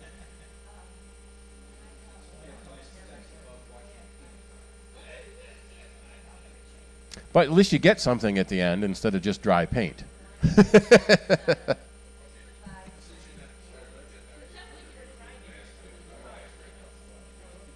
finally, thank you for your help.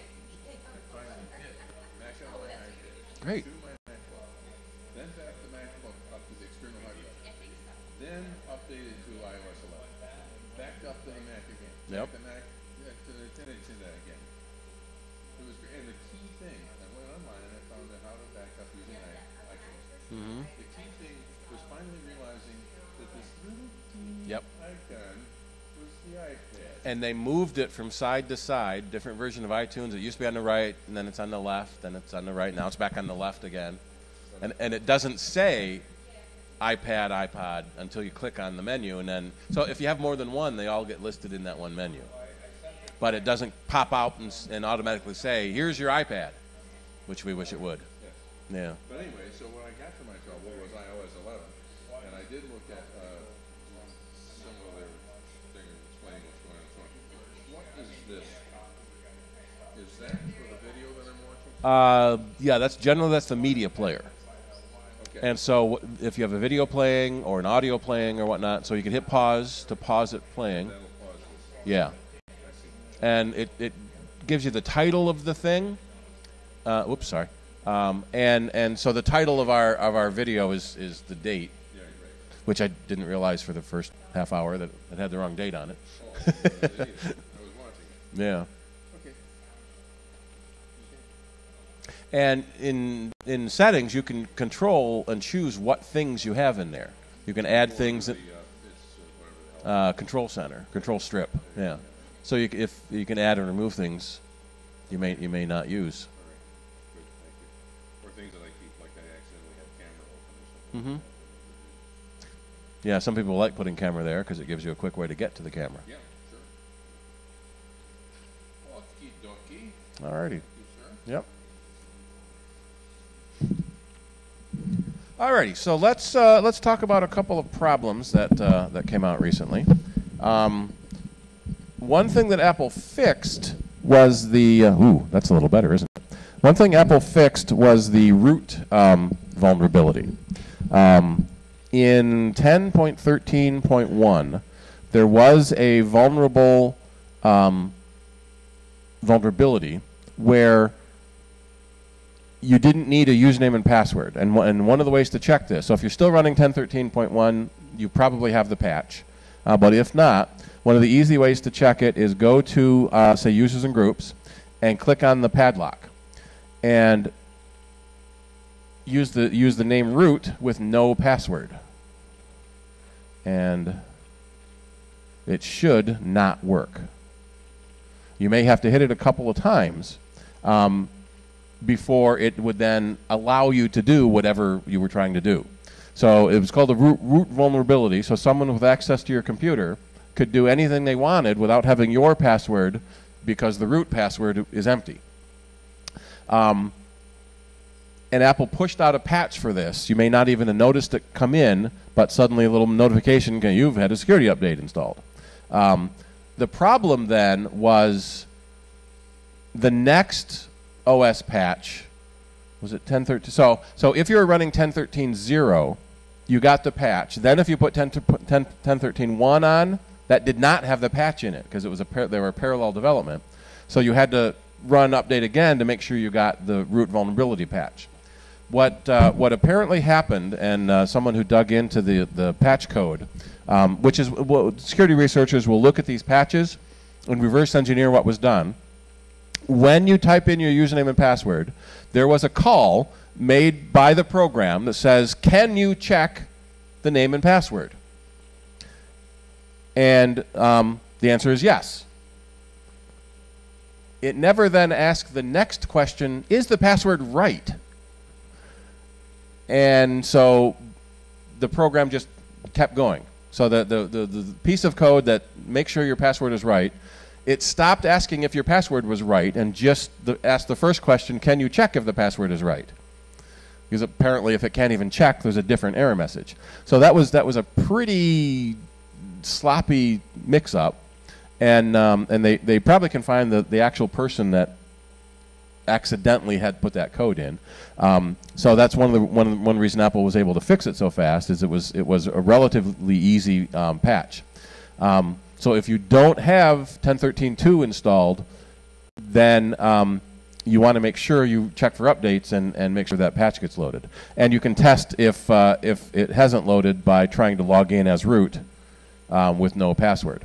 The root user is a very low-level Unix user that is sometimes what we call God privilege. Root has privilege of doing everything on your computer. So for someone to have root privilege, they can do anything they want. Generally speaking, they would need to have physical access to your computer. But if you're one of those people that have file sharing turned on, or even worse, remote management turned on, so you share files on your network, then someone on your network didn't have to be physically on your computer. They could be on your network and log in with that same root password. So you take your laptop to Starbucks or coffee shop or bookstore. Everyone there is on the same network. In fact, so right now on CIDERnet, everybody here is on the same network, and we've shown this in the past. If I bring up my network browser, here are all the computers on the network. Most of them are PCs. Every now and then you'll find a Mac. In fact, they're all the PCs are all named something stupid, so we know it's a business. Let's get down to the bottom here. Are there any Mac? There should be a few Macs in here. Every now and then we find someone with a Mac. So the question is, would that be just this school or the entire district? If the IT people are good, it's just this school. Although there have been cases where it is the entire district-wide. I remember back in my days at Kodak, the Kodak network was worldwide. So you could open your file sharing and pick a server in Paris, or open your printer. I wanted to print, and you could print something in Taiwan. And it was useful back then because say you had a meeting somewhere and needed to send prints to them, so you could do that. Nowadays we usually don't do that. One, 'cause there's too many machines on the network anymore. So right now it found 373 items. So that's probably broken down, and it might only be a student or versus faculty, and that's how a lot of companies will separate their stuff. Ironically, let me let's see. Where's my? Oh, I don't have my. Where's my sizer? The icon. Oh, I have to be an icon view. The icon they use for a PC. Oh, there's a Mac. The icon they use for a PC is a what we call the blue screen of death. So it's a crappy VGA monitor with a Windows blue screen on it, and a lot of people have taken issue with that. It's kind of snarky on Apple's part. They could use regular PC with a Windows logo or something like that. But there is a Mac on the network. I saw it there a minute ago. If I make it small enough, I'm not gonna find that Mac again. Macs on the network, here's one, have the icon of the Mac. Come on, there it is. So here's an iMac somewhere on the network. So theoretically, anyone on the network can try to log into that computer, and if they have the username and password, they can get into the computer and see all the files on the computer. So generally speaking, you want to turn that file sharing off so no one can do that. If you want to share files at home, you could turn it on temporarily, but remember to turn it off, especially on a laptop, because when you go someplace, anyone could get in with your username and password. So that's one reason you want to make sure you have a good password so people can't get into your machine when you're not looking. The other way Apple has added now is a feature called AirDrop. So you can drop files to other people on your network. So if I wanted to, I could send, that's probably you, Bob. Do you have an iPad? Robert's iPad, or we have another Robert here? So I could send you a file without needing to send up file sharing and go through all that. If I want to send you a file, then you get a notice that Steve is sending you a file, and you can say yes or no. That can also be an issue when you go to crowded places. We were at the Parrington concert in the outdoor shell last summer, and someone kept sending me a picture. Here's a picture. Here's a picture.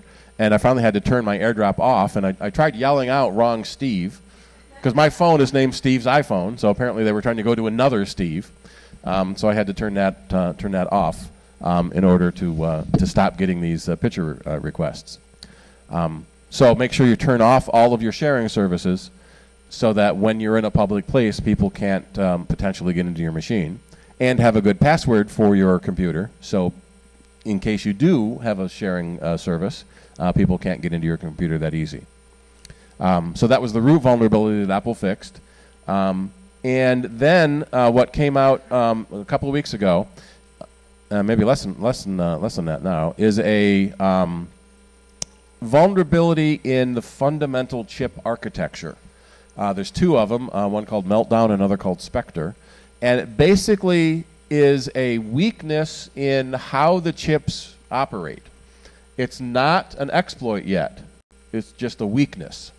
But weakness leads to exploit. Exploit leads to suffering. Suffering leads to,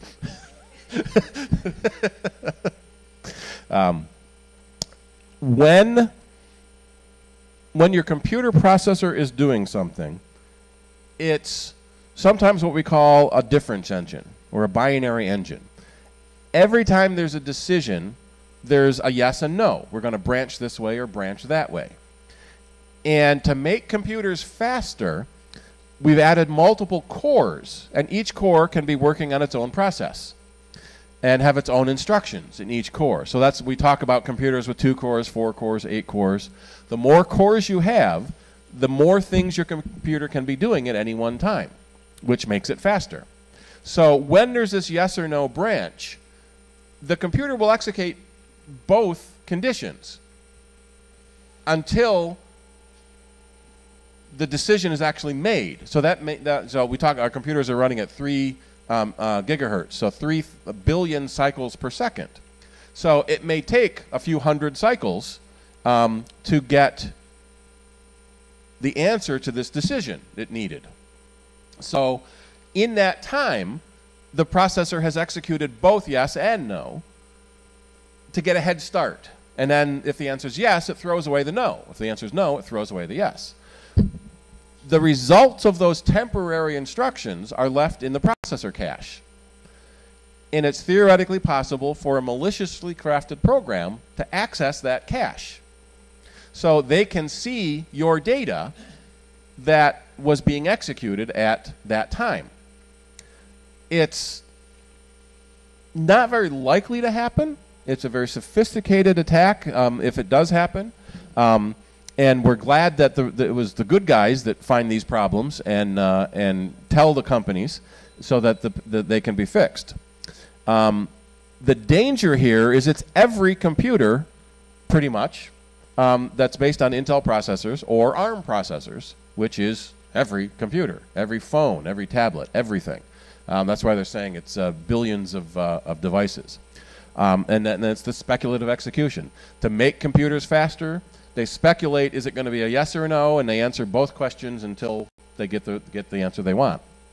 So right now, you would have to be a specific target. But there are different classes of target. If you worked for a high-value target, government agency, military, financial, legal, pretty much everyone is a target of some sort. And we do hear that a lot from people. I don't have anything to steal. Why would they attack me? You have an identity that can be stolen. You have a computer whose processor power could be stolen to attack somebody else. So the cops show up at your house and when you get an attack. So it's good to be vigilant. Remind me to talk about Malwarebytes. So the problem with these attacks, because it's every computer, they talk a little bit more about problems with cloud services. If you are using Apple iCloud or Google Cloud or Microsoft Cloud or anybody's cloud, your data is being shared on a computer with other people's data. Basically, the cloud is just someone else's computer. So there's a computer there with giant hard drives storing data. And Joe's and Bonnie and Jill and Fred, all their data is on a hard drive. So as you're accessing your data, it's going in and out of memory. As someone else is accessing their data, it's going in and out of memory. So it's theoretically possible that a maliciously crafted program that was able to get into that computer could see your data. Not very likely, but because so many people are using cloud data for so much stuff, getting one computer, or what's called a hypervisor, which then supervises a bunch of other hard drives, getting that one computer infected could then get a look at all the data on that computer. some of that is FUD, fear, uncertainty, doubt. You know, generating headlines and making you do clicks. But it's a theoretical possibility, and that's how we start. We have a weakness that could lead to a vulnerability that could lead to an exploit.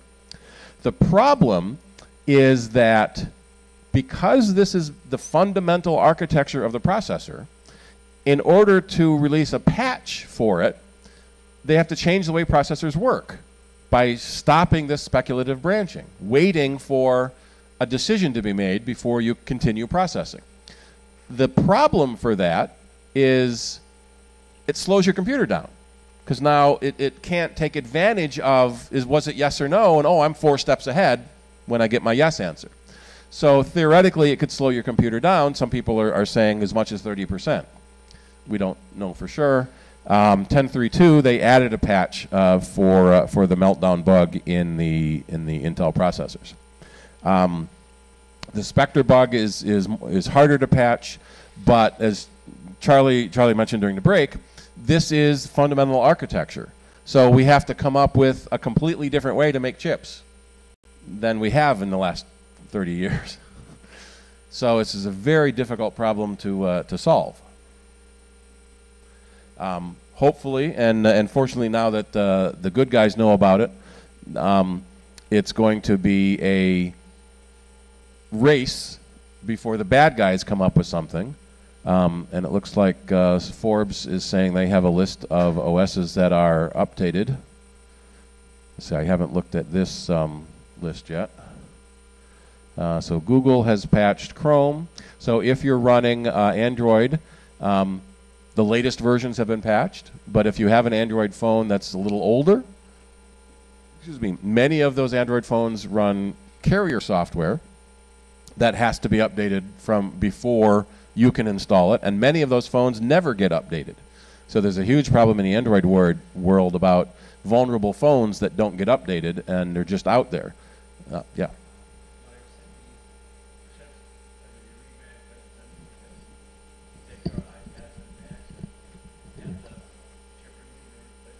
No, you won't remove and replace the chip in your device. You'll buy a new device with a new chip in it.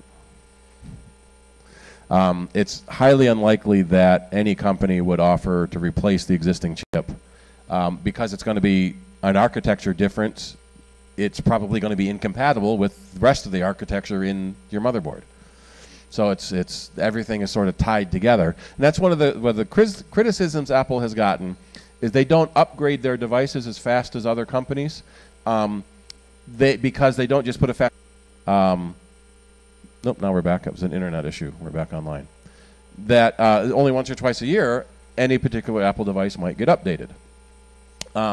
The Intel world, companies generally come out with new machines every 2 or 3 months, which is really a pain if you want to buy machines. Because there's a new machine coming, and you wait 6 months, it'll be something a little faster. You wait 5 months, it'll be something a little faster yet.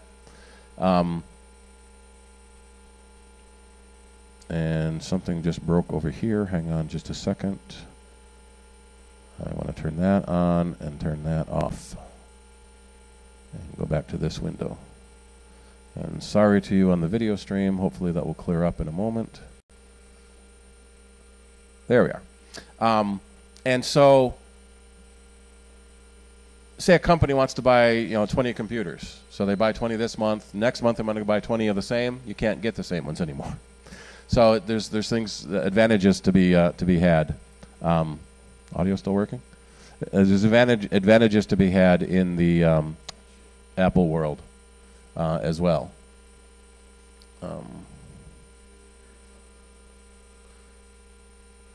It says it's working. I'm seeing a meter run, right? So it should be going out. So especially in the Android world with Android cell phones, unless you buy a new phone every year or you use a Google phone that has pure Android on it, you're likely not running the latest versions of Android, and you're vulnerable to all of the Android vulnerabilities that have come out. Especially dangerous in the Android world are the malicious apps that make it into the App Store. Google and Apple both vet the apps before they make it into the store, but we have seen that Google is a little more lax, maybe is the word, or it's easier for rogue developers to put a malicious app in the store. And every now and then, usually every couple of months or so, you hear something about 1,000 apps were removed from the Google Play Store because they turned out to be malicious. On the Apple world, it's usually only once or twice a year you hear something about that. And oftentimes that's because some developers' code signing got stolen. And so the way the security of apps works, every developer has a signature that proves that the app is real to them, and a bad guy will get a hold of a signature and start putting malicious apps in. In fact, there was a big problem in sound-alike names. What was that last game? Cuphead. There's a really popular game called Cuphead on, I think it's the Nintendo Switch. Somebody put a game up on the Mac, I think it was the iOS App Store, maybe the Mac App Store, called Cuphead something for 99 cents. And it was just a crap piece of app that didn't do anything, but people saw the word Cuphead and thousands of people downloaded it. So when Apple found that, they took it off and refunded the money. So that very rarely happens. So we're a lot safer in the Apple world for getting patches to come out faster. And Apple tends to support the older hardware with older OSs. In fact, Frank just came up and he's got a 2009 computer that still can run today's software. And so you can run the latest patches on much older software. Microsoft has released, issued advisories, so it doesn't look like the Windows patches are out. Apple did do the patch 11.2 for iOS and 10.13.2 for Mac. Also, your Apple TV, remember to update that OS. It's generally the default is to update automatically, but you check for updates just to be safe. And again, to exploit this vulnerability, someone would have to have physical access to your device. We often say that if they have physical access to your computer, you're in way worse trouble than just this one exploit, because people with access to your computer can do lots of things. One of the biggest vulnerabilities we see is public coffee shops and bookstores. You go up to get a refill on your coffee, someone takes 2 seconds to sit at your computer, turn on file sharing. And then they go back to their table and log into your computer and copy all your stuff. So some people like it's a pain, but what you can do is in your security preference, you can require a password when the screen sleeps. It's annoying when you have to keep doing that yourself to type your password back in, but that does mean if you, especially on a laptop where you travel frequently and have the potential of leaving your device unattended, you want the screensaver to come on really quickly. And one of the ways to do that, so by default your screensaver is I think 10 minutes, which is a long time. I've got mine set to 30 minutes because we do presentations here. In fact, I'm surprised I want never turn the screensaver on because we're doing presentations here. We don't want the screensaver to activate. But there is a feature called Hot Corner, where you can move your cursor into a corner to start the screensaver, or to go into different pieces of the OS, run your dashboard, show your desktop, or put your display to sleep. So I've got it set so when I go to the upper right corner, it starts the screensaver. Let's see what happens here when we do this. So I go to the upper right corner, it started my screensaver. I have it loading photos. So now, ooh, that wasn't 5 seconds. So I've got mine set to 5 seconds because I usually don't go to public places. So 5, 4, 3, 2, 1. Now I need a password to get back in. And I can put in my password, and now I'm back. So if you're going to get up to refill your coffee, use that hot corner, put the screensaver on so that you have a password so someone can't come by while you're stuck in line. In fact, there's a big problem at airports that we're also now seeing at other types of public establishments. There'll be delay tactics. There'll be two people. And you set your laptop bag and your computer now on the X-ray machine, and it goes into the machine and out the other end, and the person in front of you has metal in their pockets, and so they get stalled, and their partner on the other side who's already through picks up your stuff and walks away.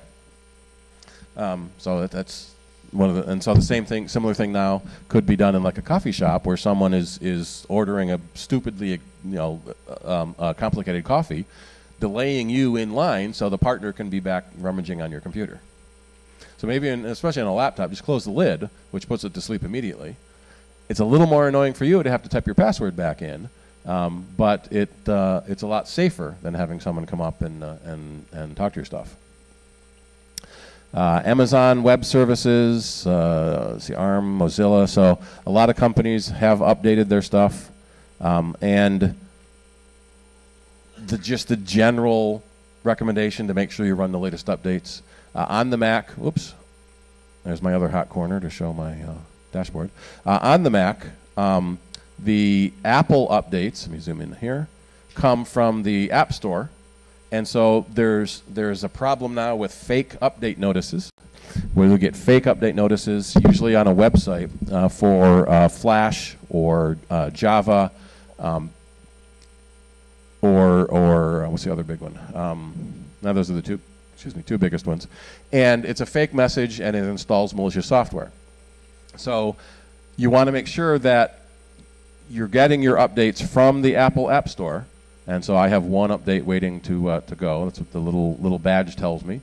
And you can manually check for updates from the Apple menu under App Store. And then there's an update tab. And I've got an update for my Hotspot Shield. Oh, and here's a system update. Oh, so bless you. So another update has come out, the 10.13.2 supplemental update. Does tell you if it's going to require a restart or not. So you can decide, I'm not ready to restart yet, so I won't do that. And so that lets you be sure that you are running only the Apple updates. We have been recommending that you don't use Flash if you can avoid it, and in most cases you can. Adobe Flash is an animation and video playback that used to be really common on the web. There's a Flash system preference that you can check for updates there. Don't believe any Flash update notice you get from a website, because it may be fake. And if you don't need Flash, and most people don't anymore because there's better video playback that most websites are using, you can probably get rid of Flash. One thing I did notice, the New York Lottery still uses Flash. Did anyone win that $500 million? Nobody here? Okay. Yeah.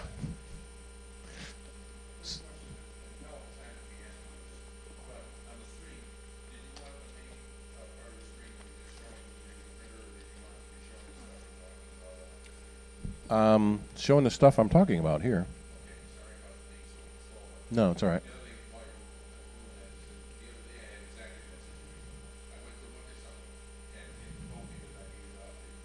Yep.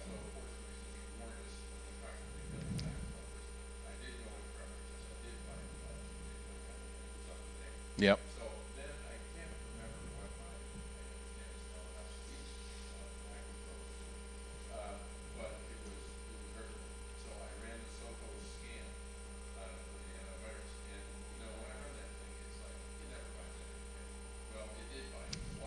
Yep. What we call the drive-by download. They come as ads on websites. So some bad guy figured out they can buy an ad. So you go to a website and there's an ad for tires, there's an ad for cars, there's an ad that says you need a Flash update, or there's an ad that says you have a virus. And we want to curse the first bad guy that thought of that, because now they all are. So we're seeing those types of ads. And one of the things among many of the ads can do is it can bring a window up that hides all your other windows.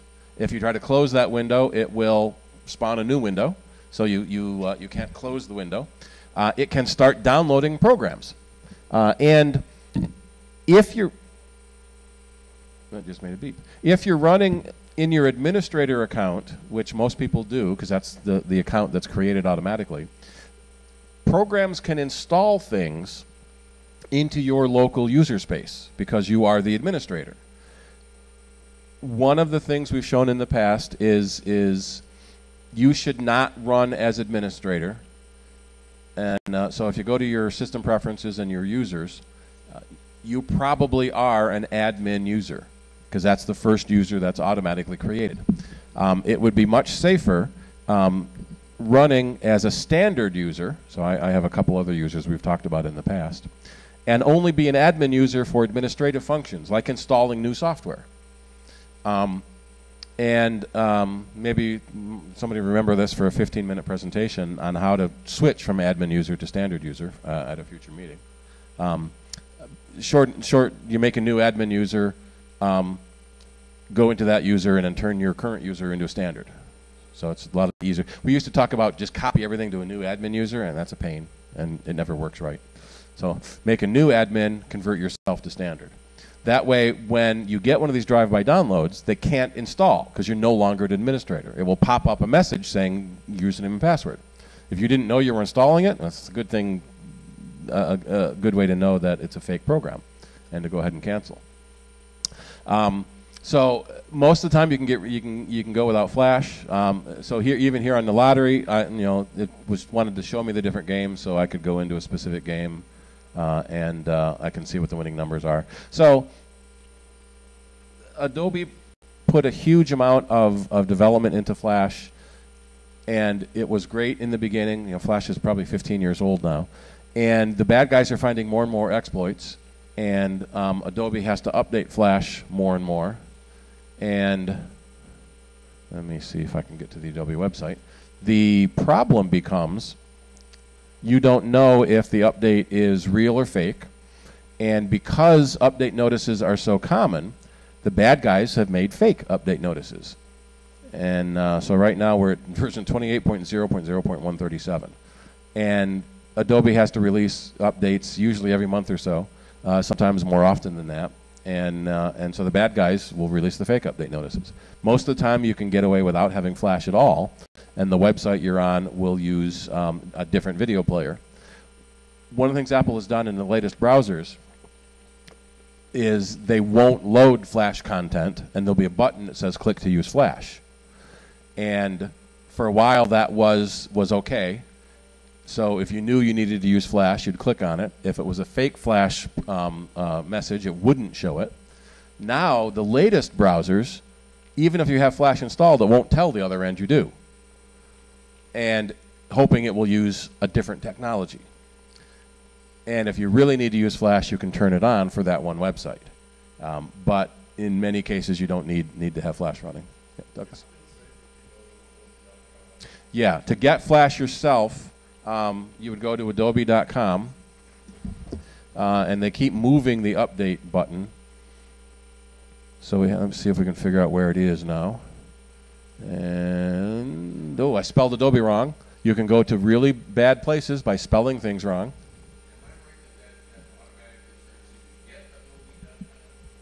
Yeah, the URL is get.adobe.com/flashplayer.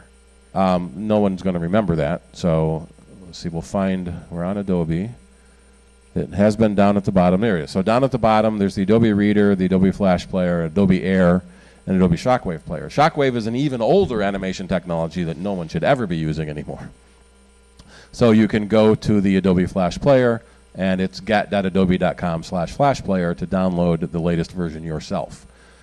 It will tell you what the latest version is, and in fact, in that system preference, it will tell you what version you have. And we'll check to see if you need an update anyway. Generally speaking, most of the notices you see on the web are going to be fake, and if you get one, check yourself. Don't ever click that OK or check or upgrade button. One of the things we often say is don't download anything you didn't go looking for. So if a website offers to download something for you, just say no. It's probably bad. And then that brings up something that came up at break is MacKeeper. So MacKeeper is a program. Why you should avoid MacKeeper. MacKeeper is a program that claims to clean your computer of junk. there are a whole class of these programs that claim to clean out your computer. Most of them are crap. Many of them are downright malicious. And MacKeeper is kind of the granddaddy of them all. It's been around for a very long time. And they have a problem with excessive advertising. One of the things their company does is they pay people to put MacKeeper ads on websites. So you can make a couple of cents a week or more by putting an ad on all the websites you control or you manage. Or you can post an ad on a blog or post an ad on a forum somewhere. And because of that, there are so many ads that MacKeeper has gotten a terrible reputation. And in general, it doesn't really do anything for you, except give you scary messages. Let me see if they have another screenshot of it. They'll give you scary messages about, here's 1,500 problems you can fix as soon as you give us $40. And they talk about it's free lifetime for your $40. But that means the lifetime of the app. So, and we've seen when the new version of MacKeeper comes out, it wants you to pay again. So it doesn't really do anything. It takes your money and keeps nagging you to pay again, excuse me, again and again and again. So most people are saying, you know, MacKeeper is junk and don't do anything and don't get caught by it. I have seen some websites that have a lot of ads on them. Democrat and Chronicle is one of the big websites that has lots and lots of ads, and I've seen places where there's 6 or 7. There's like 3 ads just popped up, 6 or 7 MacKeeper ads on one web page, which is very, very annoying. So this is the newest type of ad. I went to a website and the ad popped up, and I can't see this website I went to because it's an ad. So I have to click out of the ad. One of the problems we've seen is that websites are free to you because advertising pays the cost of the website. Many websites have so many ads that people put in ad blockers, and my ad blocker is turned off to show all this ad stuff. If you have an ad blocker, websites often won't work. They'll tell you to turn your ad blocker off because the ads pay for the website. Some websites, you know, Democrat and Chronicle among them, you only get a certain number of stories free before you have to pay to see more stories. I think it's, what, 10 a month or something like that. So it's sort of this catch-22 about the ads. There are so many ads that people install ad blockers, but because of the ad blockers, websites are going pay only. And so we're losing a lot of our free websites by having these pay websites. Charlie?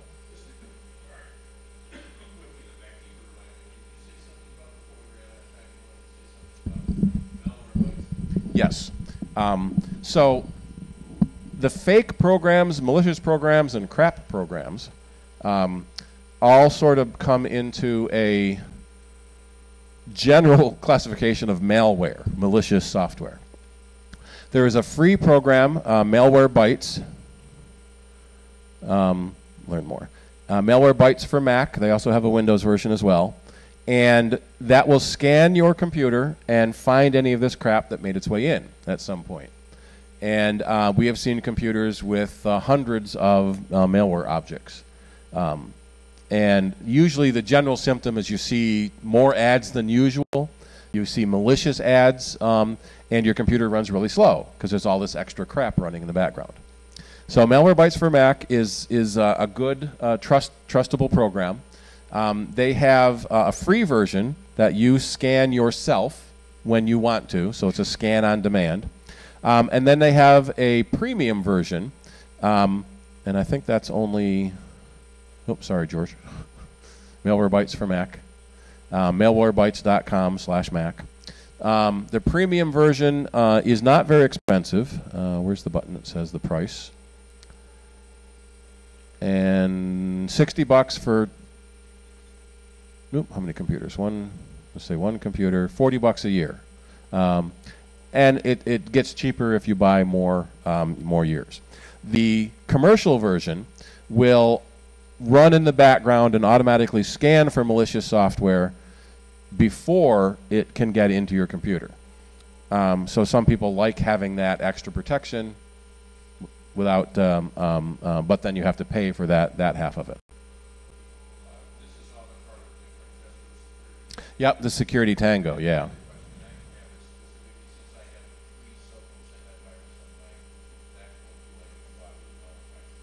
So, question about Malwarebytes versus Sophos. Sophos is antivirus, and Malwarebytes is anti-malware. There is some overlap between them, but generally, yes, you need them both. No. So, generally, you only want to have one type of a program. So, one antivirus, because multiple antiviruses could interfere with each other and slow the machine down as it's trying to do stuff. So Charlie has mentioned Sophos. That's a good free antivirus program. The home version is free. We used to like AVG, but they started wrapping their antivirus in an ad program. They have to pay for the free version somehow, and that's what we're seeing with a lot of programs. So on our Soundbites radio show, we got every time we'd get a call about computer running slow, I think I have a virus, we'd have to go through all these different steps. And so what Nick did is he wrote a website called the Security Tango, so you can do the Tango on your specific computer. There's a Windows version, Linux version, Android, and Mac, and iPhone. And if you're into dance, you know there's a waltz, lambada, allemande, macarena, bad pun there, and pavan. And what that does is it's basically the programs to run, how to do things. Make sure you're up to date. You can run antivirus programs. You can run anti-malware programs. And for now, that's pretty much it. We joke about there's no step 3, so that you can keep your machine clean from anything that might sneak in. Yeah.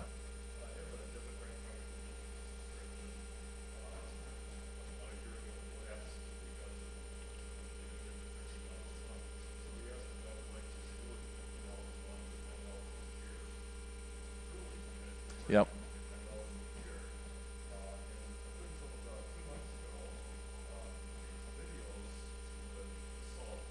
Mm-hmm.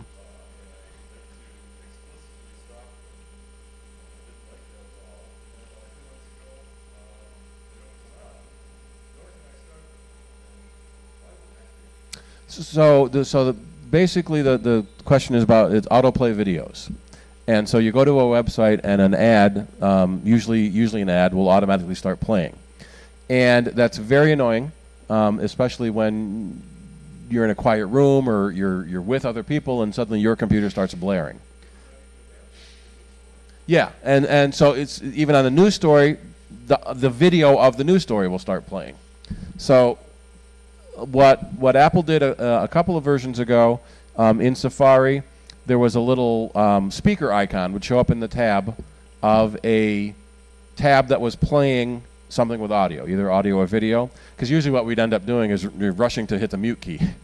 Because if you have a lot of tabs open, you may not realize which tab it is playing the music. So they added a little speaker icon.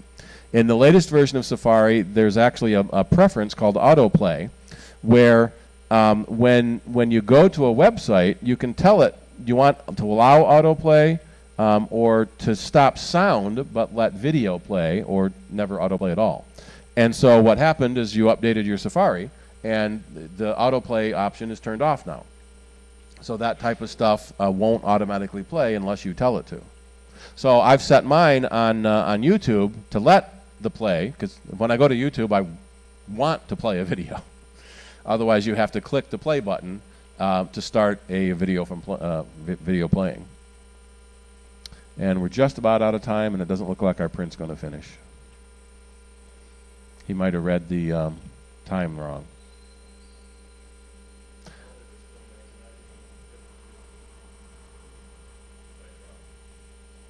So hitting the play button doesn't start the video?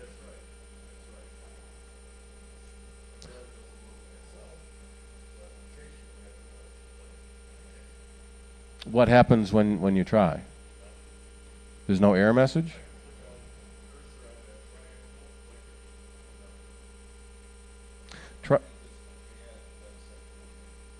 Yeah, it could be bad programming at their end. You said something on the DNC. Try right-clicking. Oops. DEM, and there might be a play or start button. Yeah. We usually have people wanting to stop the play, not start it. Yeah. Let me see. So here's a play. So the big play button. More ads are trying to load. And so this is using HTML. It's not using Flash.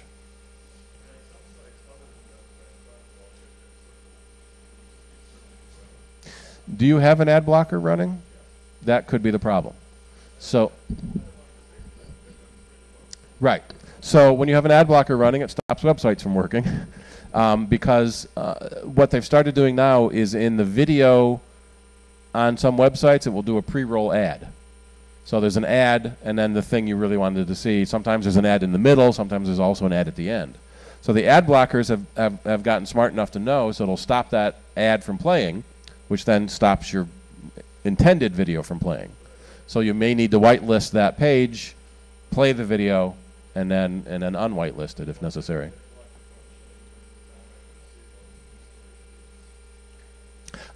They may have changed something at their end, and the ad blocker now is catching it as more of an ad. All right, so it looks like we're out of time for tonight. We have, there we are, Sound Bites, Saturdays at noon on FM 90.1. And myself, along with Nick Francesco and Dave Enright, are there answering questions, talking about news. We also do a YouTube stream, so you can watch us in the studio. Very scintillating YouTube, 3 guys in a studio. You can call in with questions.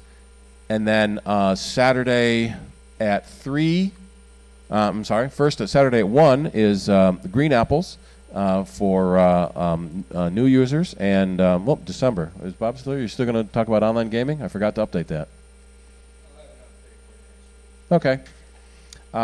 So he'll be at Ashbourne Road near 12 Corners area if you're interested in that. And then 3 o'clock at the JCC will be our open Q&A session. There is a winter storm coming Friday night, so take a look at closings if the JCC gets closed. We will try to get it posted on the website if we're going to be having the meeting or not. Probably, because I don't think they don't close on the Sabbath. They didn't close on Hanukkah, so I don't think they close. All right, thanks you all for coming, and we'll see you all next month.